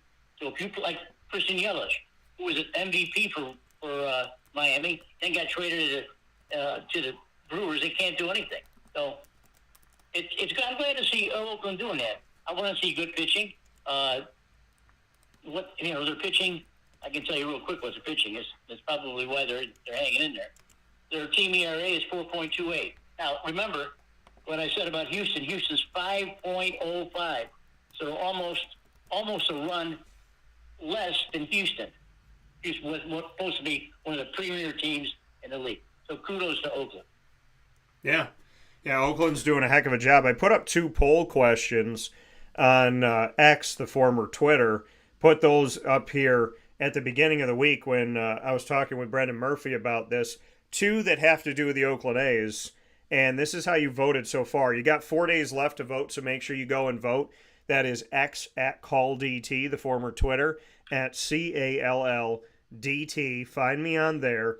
And make sure that you vote. Hit subscribe or follow or whatever the heck it is. It's follow. So make sure you follow us there and get in touch here. Should the Oakland Athletics leave Oakland, or should they negotiate to remain in Oakland, California? 70% of you would like to see the Oakland A's stay in Oakland. 30% of you want them still to leave. The plan is that they're not leaving until 2028, maybe. So some of you want them to go back to the table. Actually, the majority of you, want them to go back to the table with the city of Oakland, California, and work it out. 70% saying yes, 30% saying no, they should still leave. The other question, and PJ, I want to get your thoughts on this. In the same division, who will end up in the 2024 Major League Baseball season with more wins? The Oakland A's or the Los Angeles Angels? 87.5% of you believe that Oakland will end the 2024 season better than the Angels, which only 12.5% of you voted for. Your thoughts, PJ, on the fact that in the polling right now, 70% of people want Oakland to go back to the drawing board and figure out something to stay in Oakland, California, those A's, and not go to Las Vegas? And the other poll that the overwhelming majority, almost 90% of people, believe that the Oakland A's are going to have more wins at the end of the season than the Angels. Well, that's very profound. It's very good. Listen, I go back a long way with the Oakland A's. I go back to the days when Raleigh Fingers was the best reliever in in baseball with his big old handlebar mustache, and Reggie Jackson hitting the ball out in orbit somewhere. Joe Rudy, a bunch of guys that played for the old Oakland A's. They were kind of a ragtag team, but you enjoyed watching them play, and you enjoyed watching them pitch and run and hit. What you said just now about the L.A.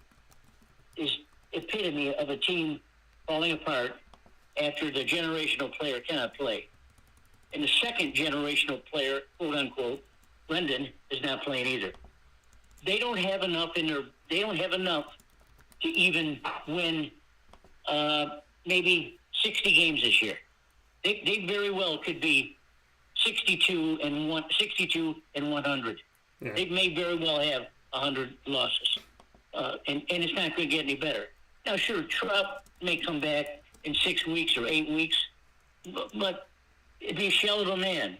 He's going to have to get in shape to hit because of the broken arm. I'm disgusted.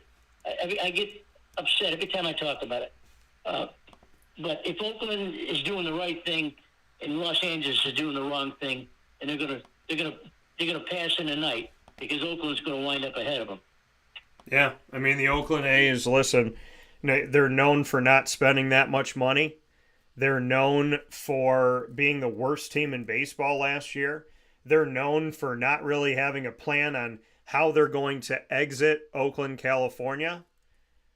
Yet they are the better team in the state of California and in the division of the AL West over the Los Angeles Angels.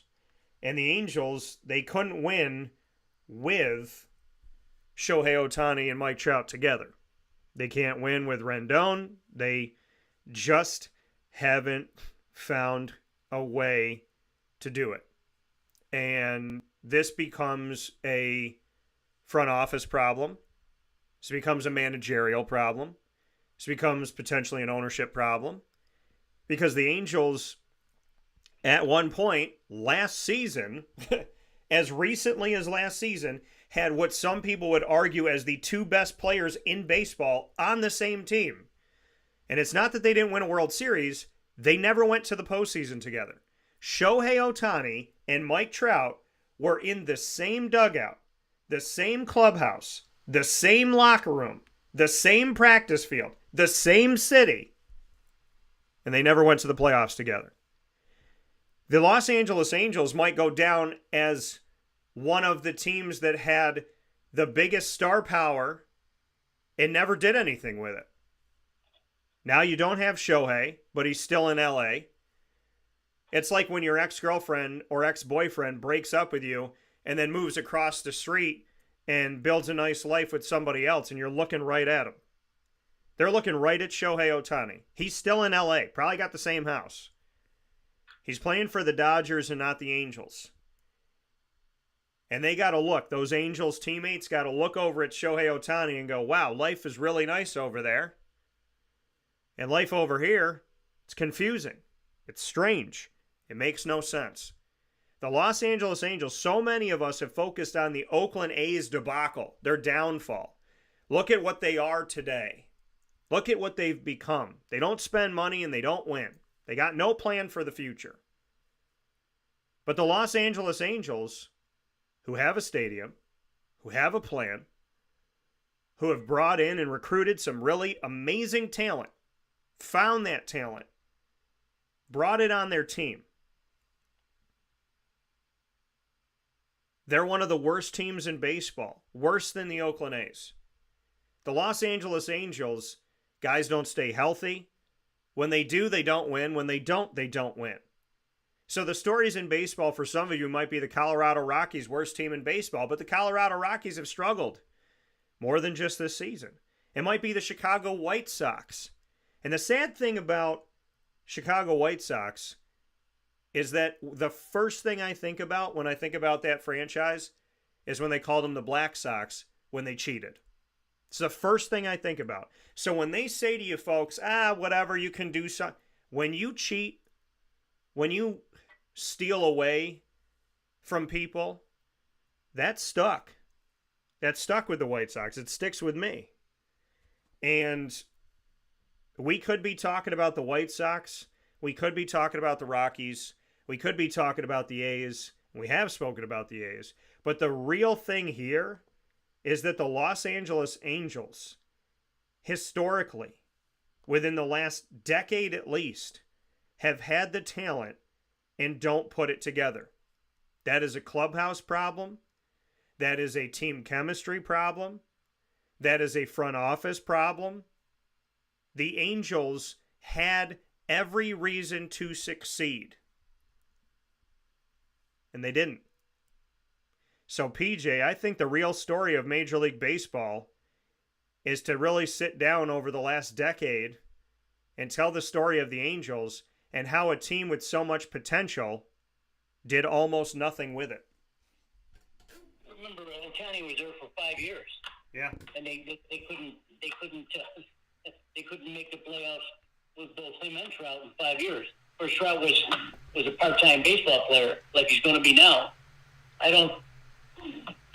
just don't see them being a viable factor in the American League at all in recent history. If you remember, he's saying a couple of years ago they didn't need position players, they needed pitching. They went in a draft, to college draft. They drafted 15 pitchers. And only 3 of those pitchers have mattered. The other ones have fallen by the wayside. So yeah. I don't know. Maybe their scouting is poor. Their front office maybe is not run as better as some of the other ones. The ownership certainly is strong. They've always had money to spend. Yeah. I don't get it. I mean, they're probably going to still draw 3 million people, and everyone's going to be rooting for Mike Trout. You know, probably when the day Mike Trout comes back from the injured reserve list, they'll probably have 50,000 people there. So I want to wish them good luck. I just hope that they doing a little bit better than what I'm seeing right now. Well, I mean, what it comes down to is they didn't put a team together. They put superstars together, but they did not put a team together. They didn't connect this team. When I think of the Angels, I think of Otani and Trout and then the rest of the team in another room. Like they're separate, like they eat separately. And I'm not saying that they did. I'm just saying that you had superstar talent, but you didn't have a team. You didn't have a unit. You just had really good players, and that's happened. That's happened in many sports over time, where there's really good players, but the team isn't really good. Syracuse did that in the last decade. They have a Fatu Melifonwu who's playing for the Detroit Lions, Andre Sisco who's playing for the Jacksonville Jaguars, Garrett Williams who's playing for the Arizona Cardinals. All these guys, Trill Williams who's playing for the Miami Dolphins, all of these guys were in the secondary. The team wasn't good record-wise, but individually, they were really strong. It's happened before in multiple sports where you have the talent. Look at the Brooklyn Nets. When they had Harden and Durant and all that stuff, they couldn't do anything. But they had they had Kyrie Irving, they had the superstars, but they didn't win. There's teams that have had, on paper, everything that they needed, but they didn't go forward and win. Look at the Buffalo Bills of old. Jim Kelly, Bruce Smith, Thurman Thomas, and so on and so forth. And they went to 4 Super Bowls, but they didn't win any of them. There's all of these moments in sports where you look at a team and you go, wow. Look at the Los Angeles Lakers. They're not doing anything in the NBA, but they got LeBron James, and they went and bought all these players because that's what you do on a LeBron team. You bring in LeBron, you crater the whole team, you give everybody a 1-year contract to audition for LeBron, and then you bring in a couple superstars. But how many times has he won that way? Yeah, he's won championships, but is he consistent like Kobe? No. Is he consistent like Jordan? No. And Kobe didn't buy players. Kobe won with this guy, won with another guy. Kobe won with guys that don't get a lot of credit. Michael Jordan played against an NBA that was extremely difficult. He was playing against the Utah Jazz. He didn't buy those players. He didn't buy the Sonics. He didn't buy the Pacers. He didn't buy the Knicks. He didn't buy the Houston Rockets. There were so many good teams in the NBA when Michael Jordan was winning championships. He wasn't buying anybody. They won before Rodman. Scottie Pippen was there. So we've seen the teams, we've seen the people that can do it. And we've seen the teams that they have the talent, they have the names, they have the people, but it doesn't come through. And the Angels, I honestly feel like maybe I should tell that story. Maybe I should go through the history of the Los Angeles Angels, do my research, my due diligence, and maybe I should tell the story of what the Angels looked like they were going to be and what they actually became. Because right now, my favorite thing about the Angels is the movie Angels in the Outfield. Any other notes on baseball, PJ, before we head to the Jacksonville Jaguars? We can go right to the Jags. So the Jacksonville Jaguars made the decision, as many teams do after the draft, to go through the lot of players that were undrafted and make a decision on who they would like to bring in to their team. Every single year, these teams make a list. And this list is something that you should not overlook. Now, being an accredited member of the media for the NFL and with the Jacksonville Jaguars, the Jaguars will send over who they've signed. And the Jacksonville Jaguars making those moves and bringing in this list of guys I'm about to name, it's always something that I look to. In the case of this specific list, the Jaguars have brought in a known name for me. Couple guys of teams that I cover, and a guy that specifically had himself a game where I went out on social media and promoted what he had done. The Jacksonville Jaguars agreed to 13 undrafted free agents, agreed to terms with them, and then released wide receivers Zay Jones and kicker Joey Sly. The Jaguars brought in as undrafted free agents that you can look out for in camp if they continue to be on the team. Sean Bowman, tight end, out of Rutgers. Andre Carter, defensive end out of Indiana. They need some more help on the D-line and the O-line. They also brought in offensive guard Stephen Jones out of Oregon. Linebacker Trey Kaiser. That linebacker room is tough to get into, and if any of these guys do, very notable to watch them. He's out of South Alabama. Linebacker Andrew Parker Jr. out of Appalachian State. Safety Josh Proctor out of the Ohio State, OHIO.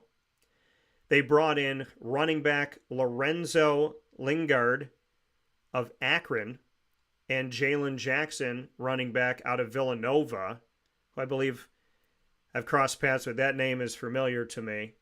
And then they brought in a slew of wide receivers, which they've done in the past. They brought in Brevin Easton, wide receiver out of Albany. Shout out to upstate New York. Wayne Ruby, wide receiver out of Mount Union. David White Jr., wide receiver out of Western Carolina.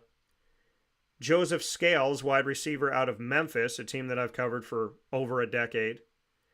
And another team that I just started covering, UTSA, they bring in Josh Cephas, wide receiver out of UTSA. I've circled Cephas because I feel good about that. But this is a close fly, this list of 13, which could change, could be others that get brought into this. PJ, what are your thoughts on the undrafted free agent class that is coming into Jacksonville and looking for an opportunity on the practice squad, the 53-man roster? Of course, the 53-man roster, but if they don't make that, to at least get on the practice squad and cycle through. These are names that we may very well see numerous times, and I got a feeling we're going to see Josh Cephas' name. What are your thoughts? I think you're right. My list, Sean Bowman, from Rutgers, you mentioned him. He's supposed to be a tight end project. I don't look for him to do much. I am excited about Andre Carter, though.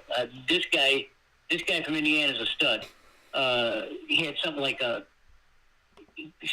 started 36 of 58 games or something like that. He had 96 solo tackles, 40 for loss, and 16 sacks. At 6'5", 270, I can see him maybe playing outside a little bit. Yeah. Or maybe inside if he gets a little stronger, but I like him a lot.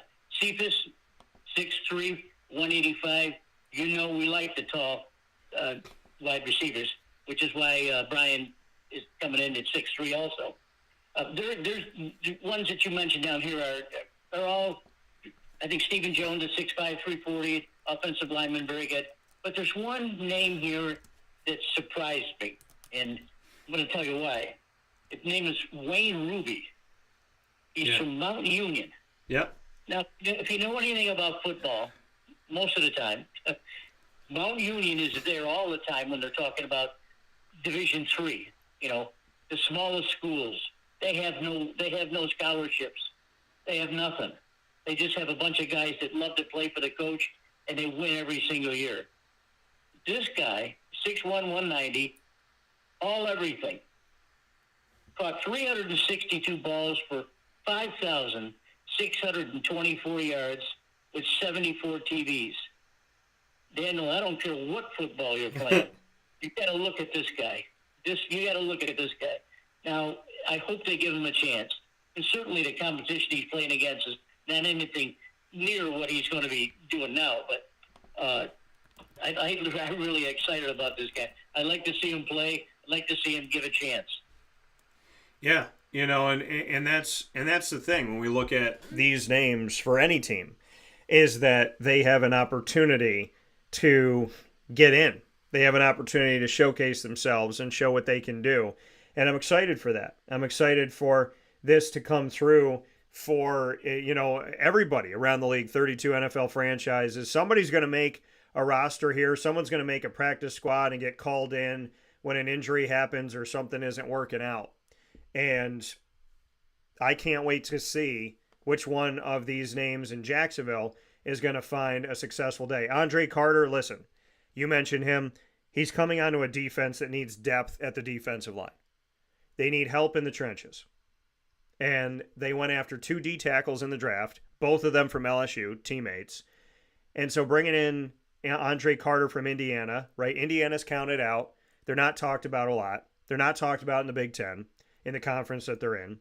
So nationally, they don't get a lot of love. In their own conference, they don't get a lot of love. So he's got a chip on his shoulder probably. He's going to come in and show what he can do. Joe Scales from Memphis, same thing, chip on his shoulder.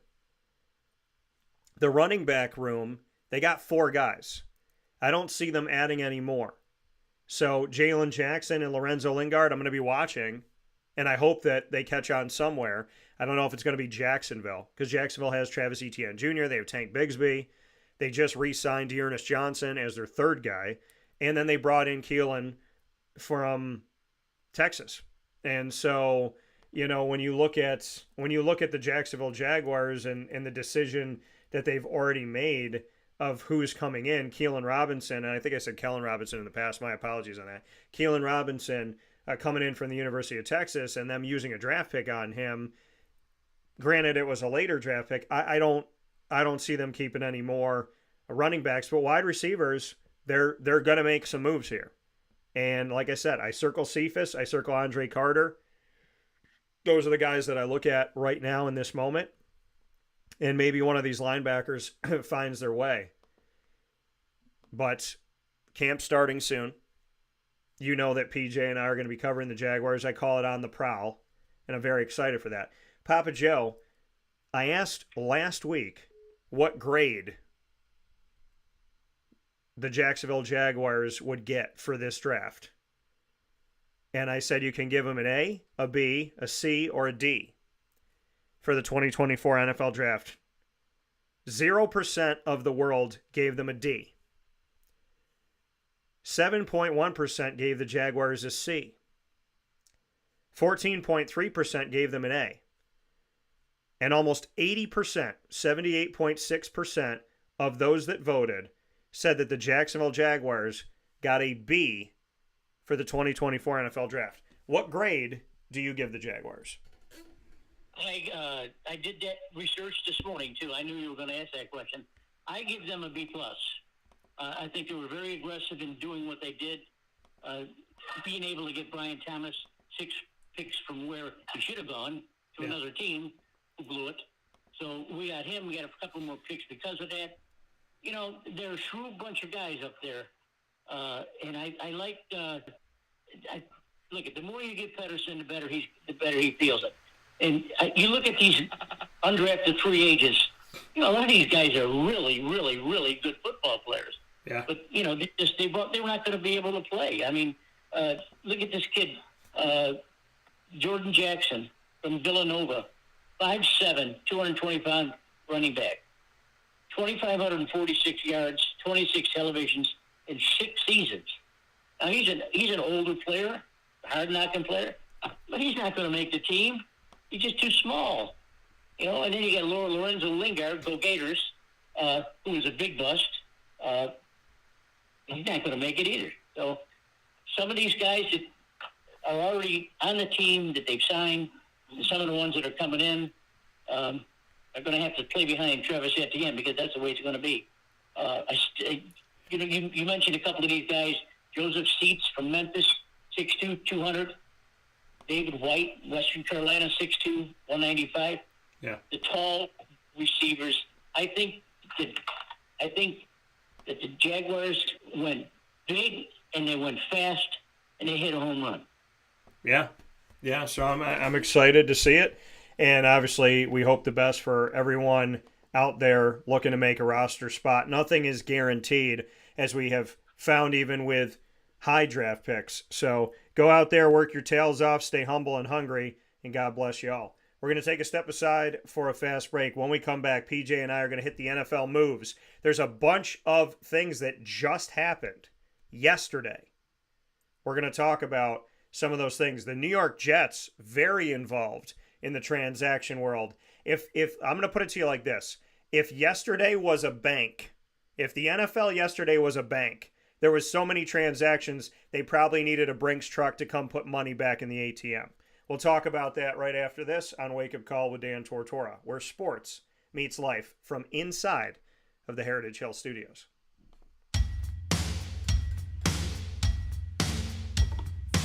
Central New Yorkers, you can now enjoy the taste of Heritage Hill award-winning craft beers, seltzers, and a full bar at 3 locations. Spend your weekends at their beautiful location in Pompey with its amazing views, sunsets, family, and pet-friendly facilities, as well as extensive private event areas. Get their taps, tonics, and tastes in their brand new North Syracuse location at Sweetheart Corner in North Syracuse, New York.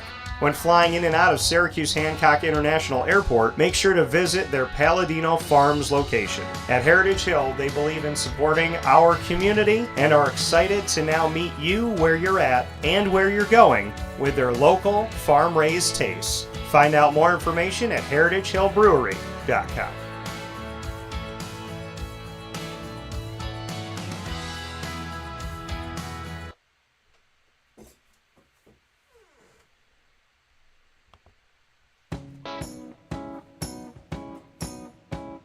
In these unique times, there are those in our community that give us a sense of normalcy and positivity. Pizza Man on 50 Oswego Street in Baldwinsville has been here for you for over 35 years and is here now.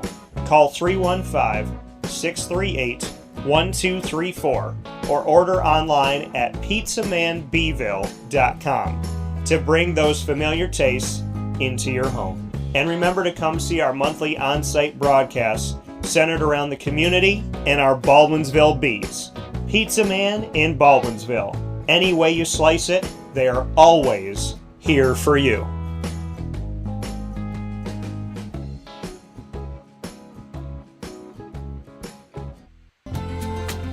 Looking for your next ride? Look no further than Great Lakes Honda City, located on 7140 Henry Clay Boulevard in Liverpool, New York. Serving our community for decades, their new and pre-owned vast array of vehicles are available to you Monday through Saturday on site.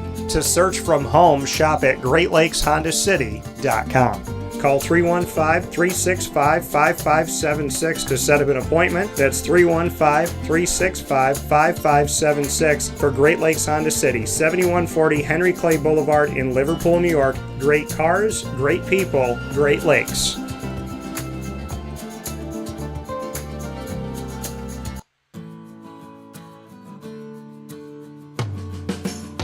corporate purpose at Chick-fil-A is to glorify God by being faithful stewards of all that's entrusted to us and to positively influence all those who come in contact with Chick-fil-A. And what became increasingly clear from our success in Cicero is that people love Chick-fil-A. And also I think we recognized that, we had a great opportunity to grow the brand and grow our platform. I felt incredibly grateful when I was selected to be a Chick-fil-A operator. I think what it's meant for me, what I've come to realize on a very deep level is that this is a calling for me. It's not a career, it's not a job. The Lord called me to be a Chick-fil-A operator and to use these restaurants to glorify Him and to positively influence other people. I'm blessed. I'm very blessed. Head to Chick-fil-A Clay on 3974 State Route 31 in Liverpool, New York.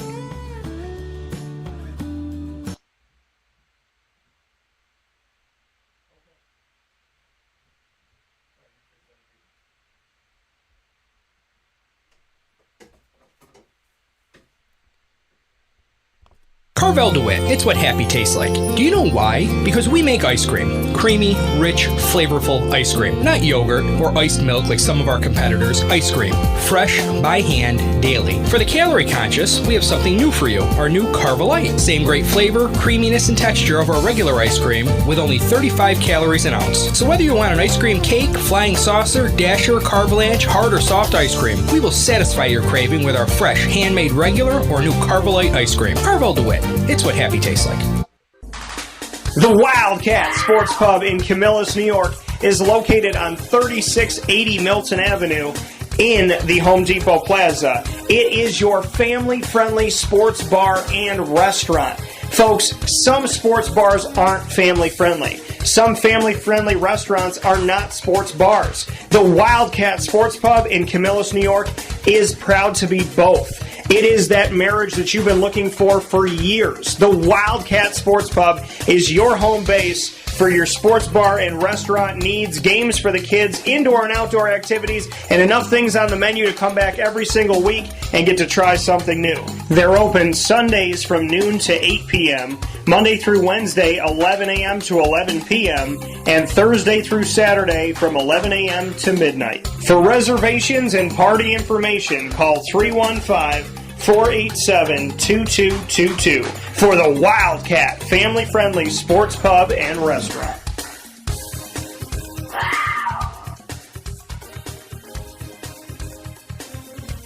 GG Cards and Breaks. Like, comment, subscribe. GG Cards and Breaks coming to you on 639 Delmar Place in Syracuse, New York. You can find GG Cards and Breaks 7 days a week open for you right there on 639 Delmar Place in Syracuse, right off of Teal Ave. And GG's 10 a.m. to 6 p.m. Monday through Saturday, 10 a.m. to 5 p.m. on Sundays. You don't see sports card places, trading card places open 7 days a week. And GG Cards and Breaks is. They're dedicated to this community. They're dedicated to you daily. And you'll find hockey, baseball, basketball, football, soccer, all sport, AEW, UFC, while supplies last, all different types of cards, as well as Disney Lorcana, Marvel cards, and you'll also find some Pokemon, as always, at GG Cards and Breaks. Again, while supplies last. You never know what they're going to have, and they had a ton of stuff go out within the last week or so, so they're replenishing right now. I heard that there's going to be some shipments coming in if they haven't already come into the store, so some shipments coming in for us to see all of the awesome things. Some things are coming back to the store. Some things are going to be new at the store. So you definitely want to get over to GG Cards and Breaks today. Of course, they have singles, they have packs, and they have their boxes. They also have a long inventory. They have a huge inventory of a long list of cards that they sent out to get graded. They're back, they're graded, and they're in the display cases. So a lot of cool things going on at GG Cards and Breaks. If you've never collected cards before, it connects you to the teams you love, the players you love, connects you to history. And like I said, I might not remember what I had for lunch today, but if I look at a card, I can tell you where I got it. I could tell you around when I got it. I could tell you who I got it from. And there's just something special about it. The sports card and trading card, collecting card world, buying, selling, and trading it just does something. It's different, it's unique, and to me, it's a part of so many of my great memories and relationships. And when it comes to relationships, nobody does it better than GG Cards and Breaks. Go and see them every single day of the week, 10 a.m. to 6 p.m.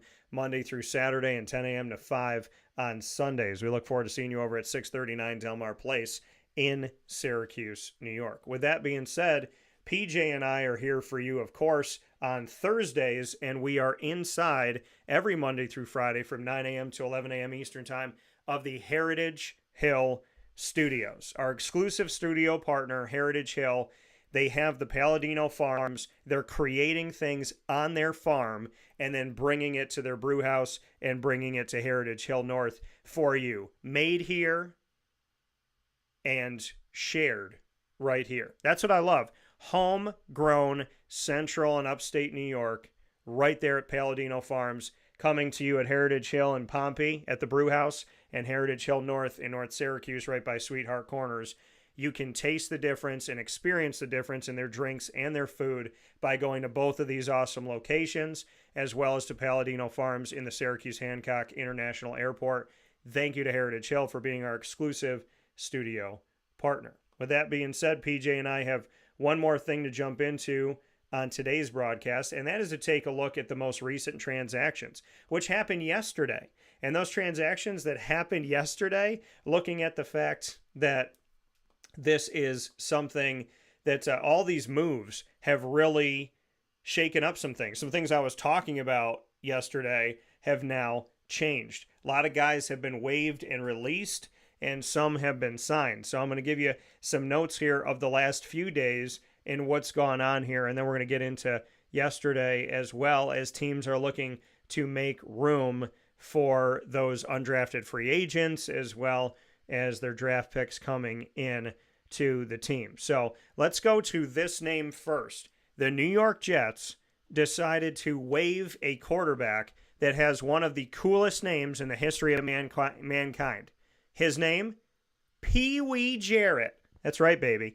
Pee Wee Jarrett, quarterback of the New York Jets, has been waived by the team as of a couple days ago. But I'm hoping that Pee Wee Jarrett gets picked up so I can say Pee Wee Jarrett again.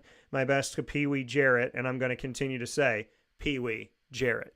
Emory Jones, PJ knows him. He was a go-gator. He has been signed by the Baltimore Ravens, who bring in yet another quarterback. Emory Jones, who spent his time in multiple places, including the Florida Gators, is now backing up Lamar Jackson.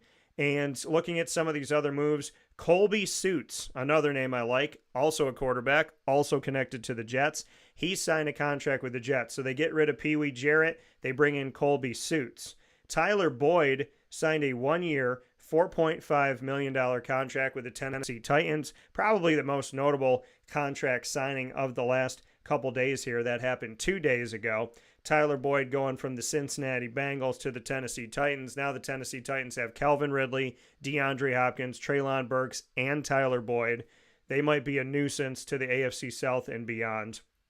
Then you look at some of these other names here. Nathan Rourke, claimed off of waivers by the New York Football Giants. Nathan Rourke has found his way around the league at the quarterback position. So we're seeing these quarterback signings and releases happening here now as teams are trying to get ready for camp. Ben DiNucci was waived by the Denver Broncos, who brought in Zach Wilson and drafted Bo Nix at quarterback.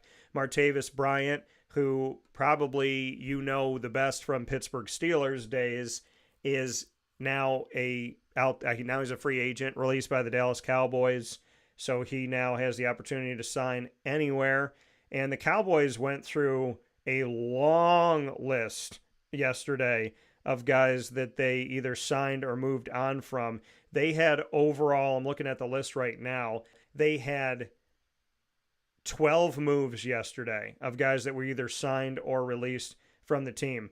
Siobhan Cordero, who I mentioned, quarterback, Seattle Seahawks, supposed to be their third guy. He was waived by the team yesterday. Kellen Mond was waived by the Saints at the quarterback position. So a lot of quarterbacks getting moved, either signed or being released here in the last couple days, and a lot of things happening within just the last 2, 3, 4 days in the NFL as the teams get ready to figure out camp. The Raiders had a bunch of moves that they made, the Kansas City Chiefs as well. The Raiders rival the Dallas Cowboys because the Raiders I think it was on May 4th. Yeah, it was all on May 4th.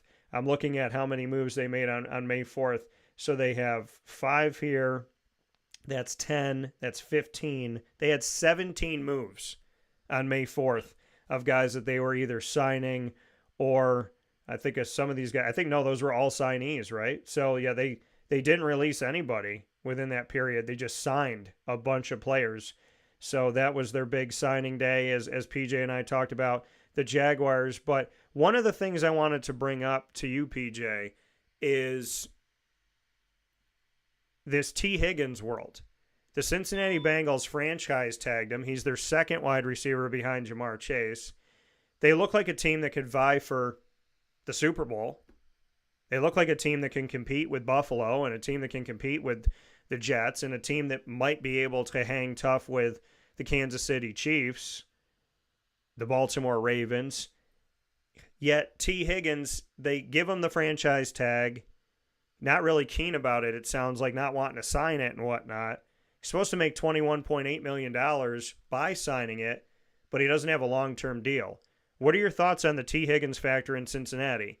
Do you think that he should just sign it and get your sign, try and find a long-term deal, try and work this thing out? I mean, franchise tags are great money for a year, but there's no job security. What's your take on this, as teams typically use the franchise tag to lock somebody into having to continue to negotiate with them when they want to keep them around? You can sign someone to a franchise tag more than once, but the T. Higgins factor here, what are your thoughts on it? He's got Joe Burrow, Jamar Chase. There's a lot of talent on this team. We know they can make the playoffs. What do you think? T. Higgins, I think T. Higgins needs to get the money and sign for the year. I'm not sure what his agent's been doing, but I don't think his agent's giving him a fair shake here. He is one of the preeminent wide receivers in all of football, and now he's going to have Joe Burrow thrown to him again. Joe's up and ready and throwing it around, so I can see that being a very potent offense. I do think that T needs to sign the deal and hope that his agent is doing a better job than he's doing now. Yeah, and I think, when we look at there's been a lot that have signed here, but when we're looking at the available free agents that are out there currently and just what this looks like now, kind of interesting here, some names that are out here.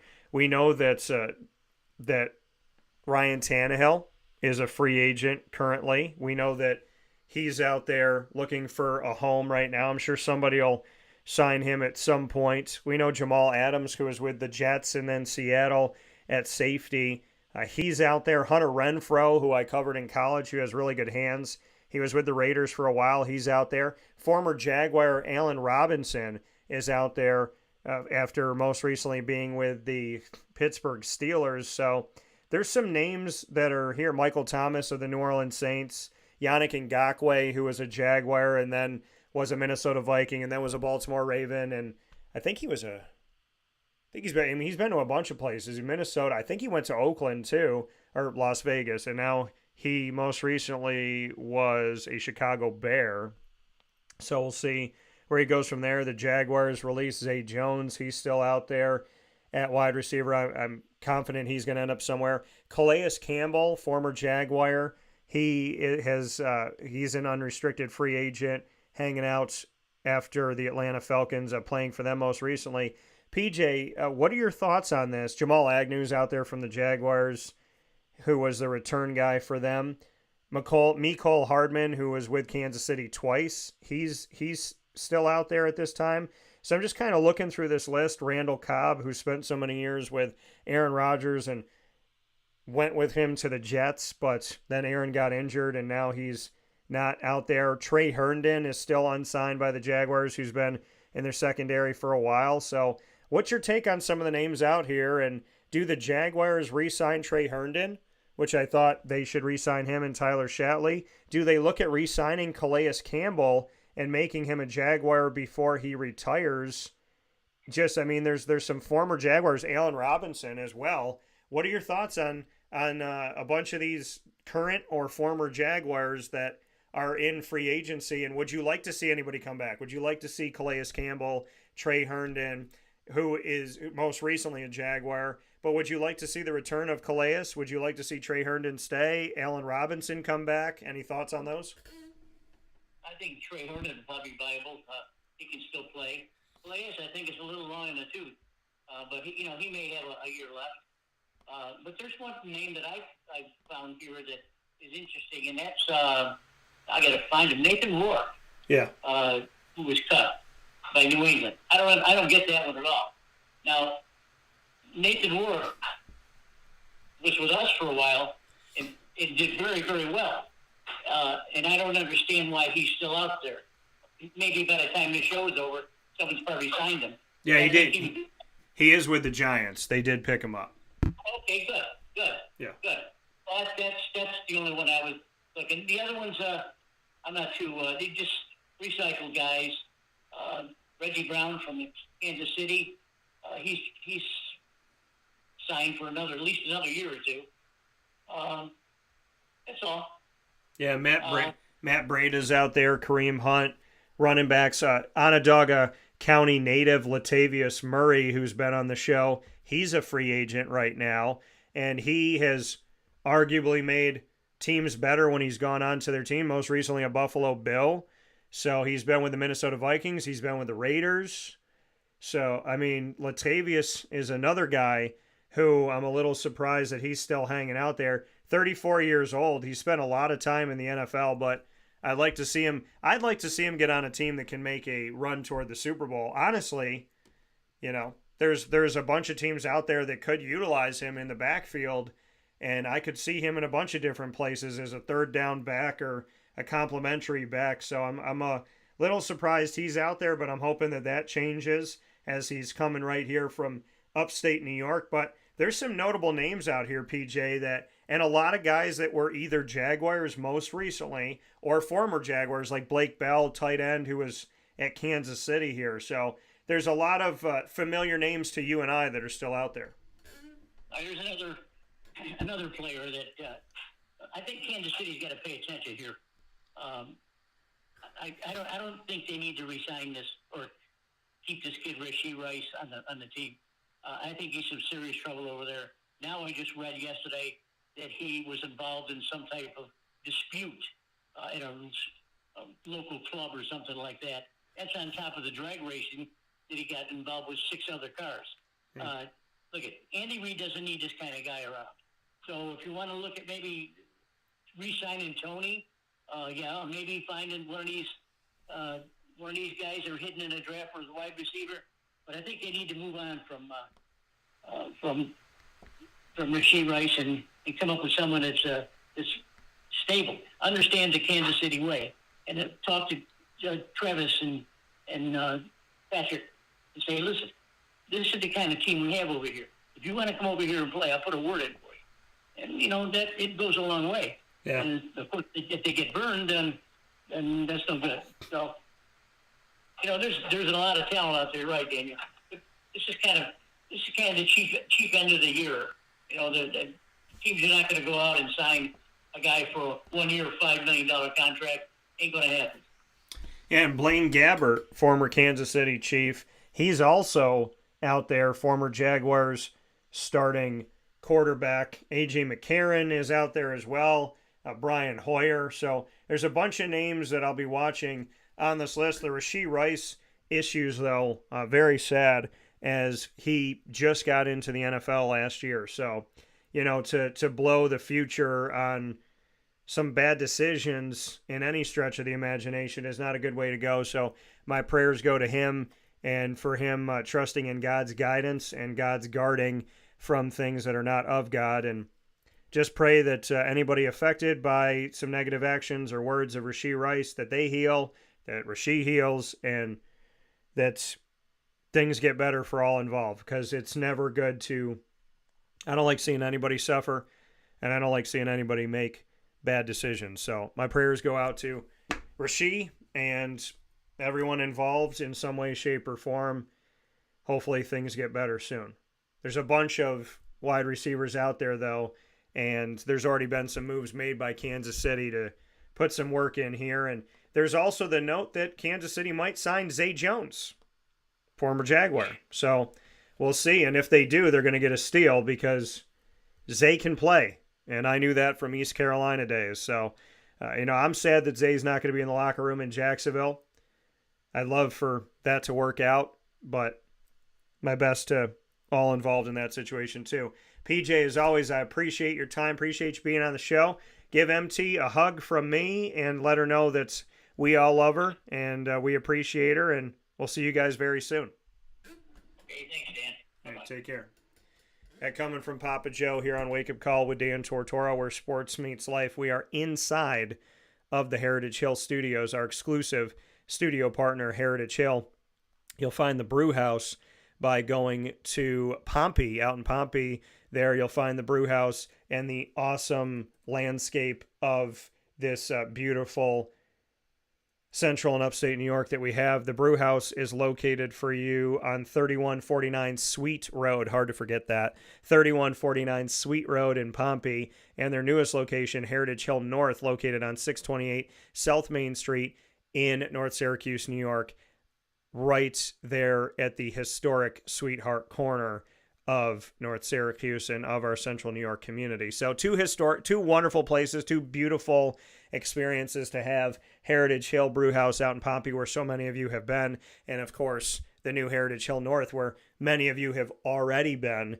And now that they're closer to those of you in Cicero and North Syracuse and East Syracuse and Liverpool and Clay and Beeville and Syracuse and so on and so forth, you now have Heritage Hill coming closer to you, so you can go out and see them today. And I appreciate everybody who has gone out to both locations, and we, of course, love being with Heritage Hill as our exclusive studio partner. With that being said, Wake Up Call with Dan Tortora with you every Monday through Friday from 9 a.m. to 11 a.m. Eastern Time. You'll find us on youtube.com/wakeupcalldt, facebook.com/wakeupcalldt, as well as on wakeupcalldt.podbean.com Monday through Friday. Once again, worldwide, anywhere that you are, you can find the show. And maybe, just maybe, in the International Space Station, there's a Lemoyne alum that can hear the show as well up there, Monday through Friday from 9 a.m. to 11 a.m. Eastern Time. You can search Wake Up Call with Dan Tortora on Amazon Music, as well as on Audible, iHeartRadio, iTunes, and Apple Podcasts, Player FM, Podbean, Podchaser.com, Podvine, Spotify, TuneIn, and YouTube.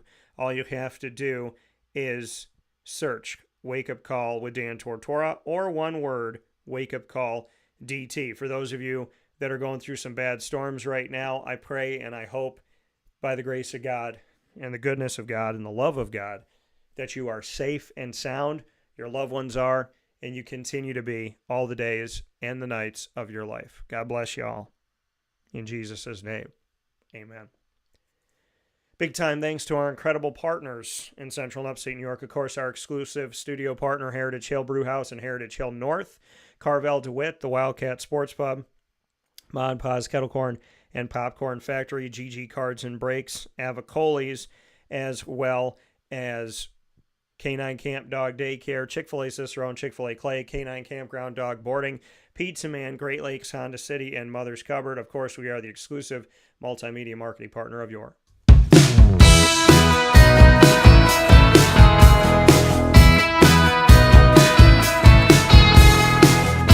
Lemoyne College Dolphins. It's Fins Up every single month on Wake Up Call with Dan Tortora. You'll find your Dolphins during Dolphin Time.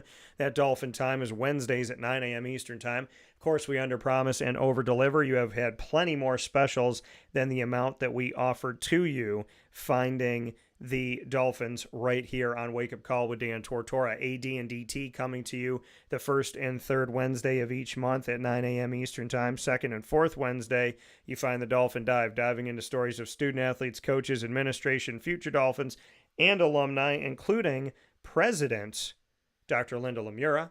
And we appreciate all of the time that we get to spend with the Lemoyne College Dolphins. Find them on youtube.com/wakeupcall DT. Click subscribe, hit the notification bell. You'll find the Lemoyne playlist on our YouTube channel. You can also find them on wakeupcalldt.com's homepage, and you can find them underneath the exclusive Partners tab as well. So make sure you get out there and find the Lemoyne College Dolphins. And for more information, go to LeMoyneDolphins.com. As always, folks, fins way up.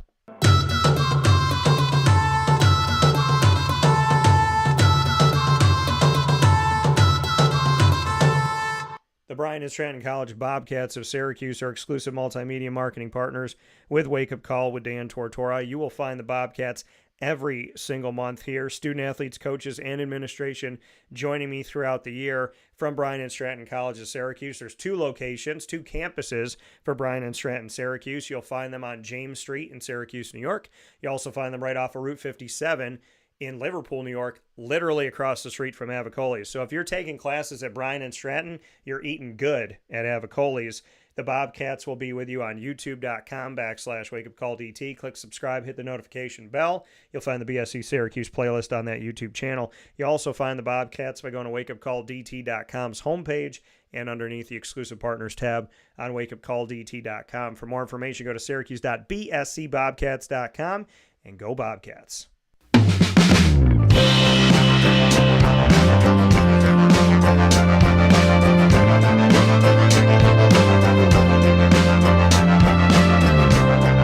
The Binghamton University Bearcats are exclusive multimedia marketing partners with Wake Up Call with Dan Tortora. We underpromise and overdeliver as we do with Bryan and Stratton and with Lemoyne.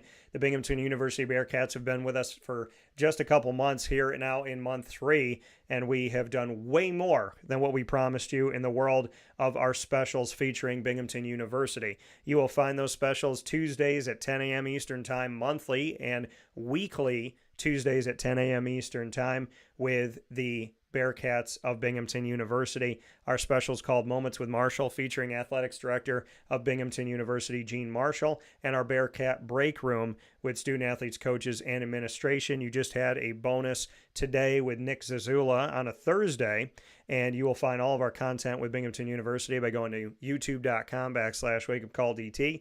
Click subscribe, hit the notification bell, and also you'll find our Binghamton University playlist on our YouTube channel. Binghamton is also on wakeupcalldt.com's homepage. Look for the big B, and you'll find them underneath the exclusive partners tab on wakeupcalldt.com as well. For more information, go to bubearcats.com and go Bearcats.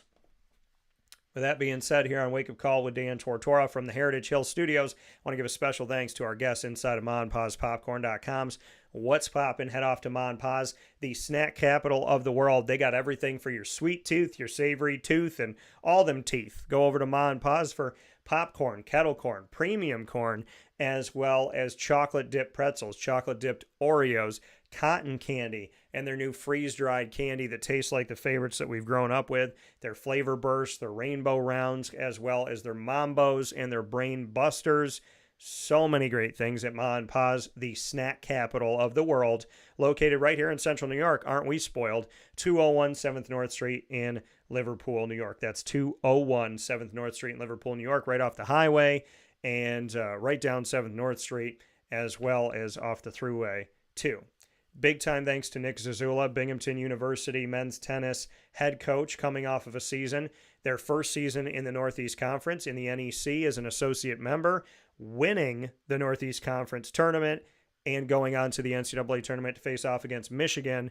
And that was a huge, huge accomplishment for Binghamton University in general and for the men's tennis team. Big time shout out for them being NEC champions, as well as going to the NCAA tournament for national exposure. Big time thanks to Papa Joe every Thursday hanging out with us. Major League Baseball, Kentucky Derby. Shout out to Mystic Dan and, of course, the Jacksonville Jaguars.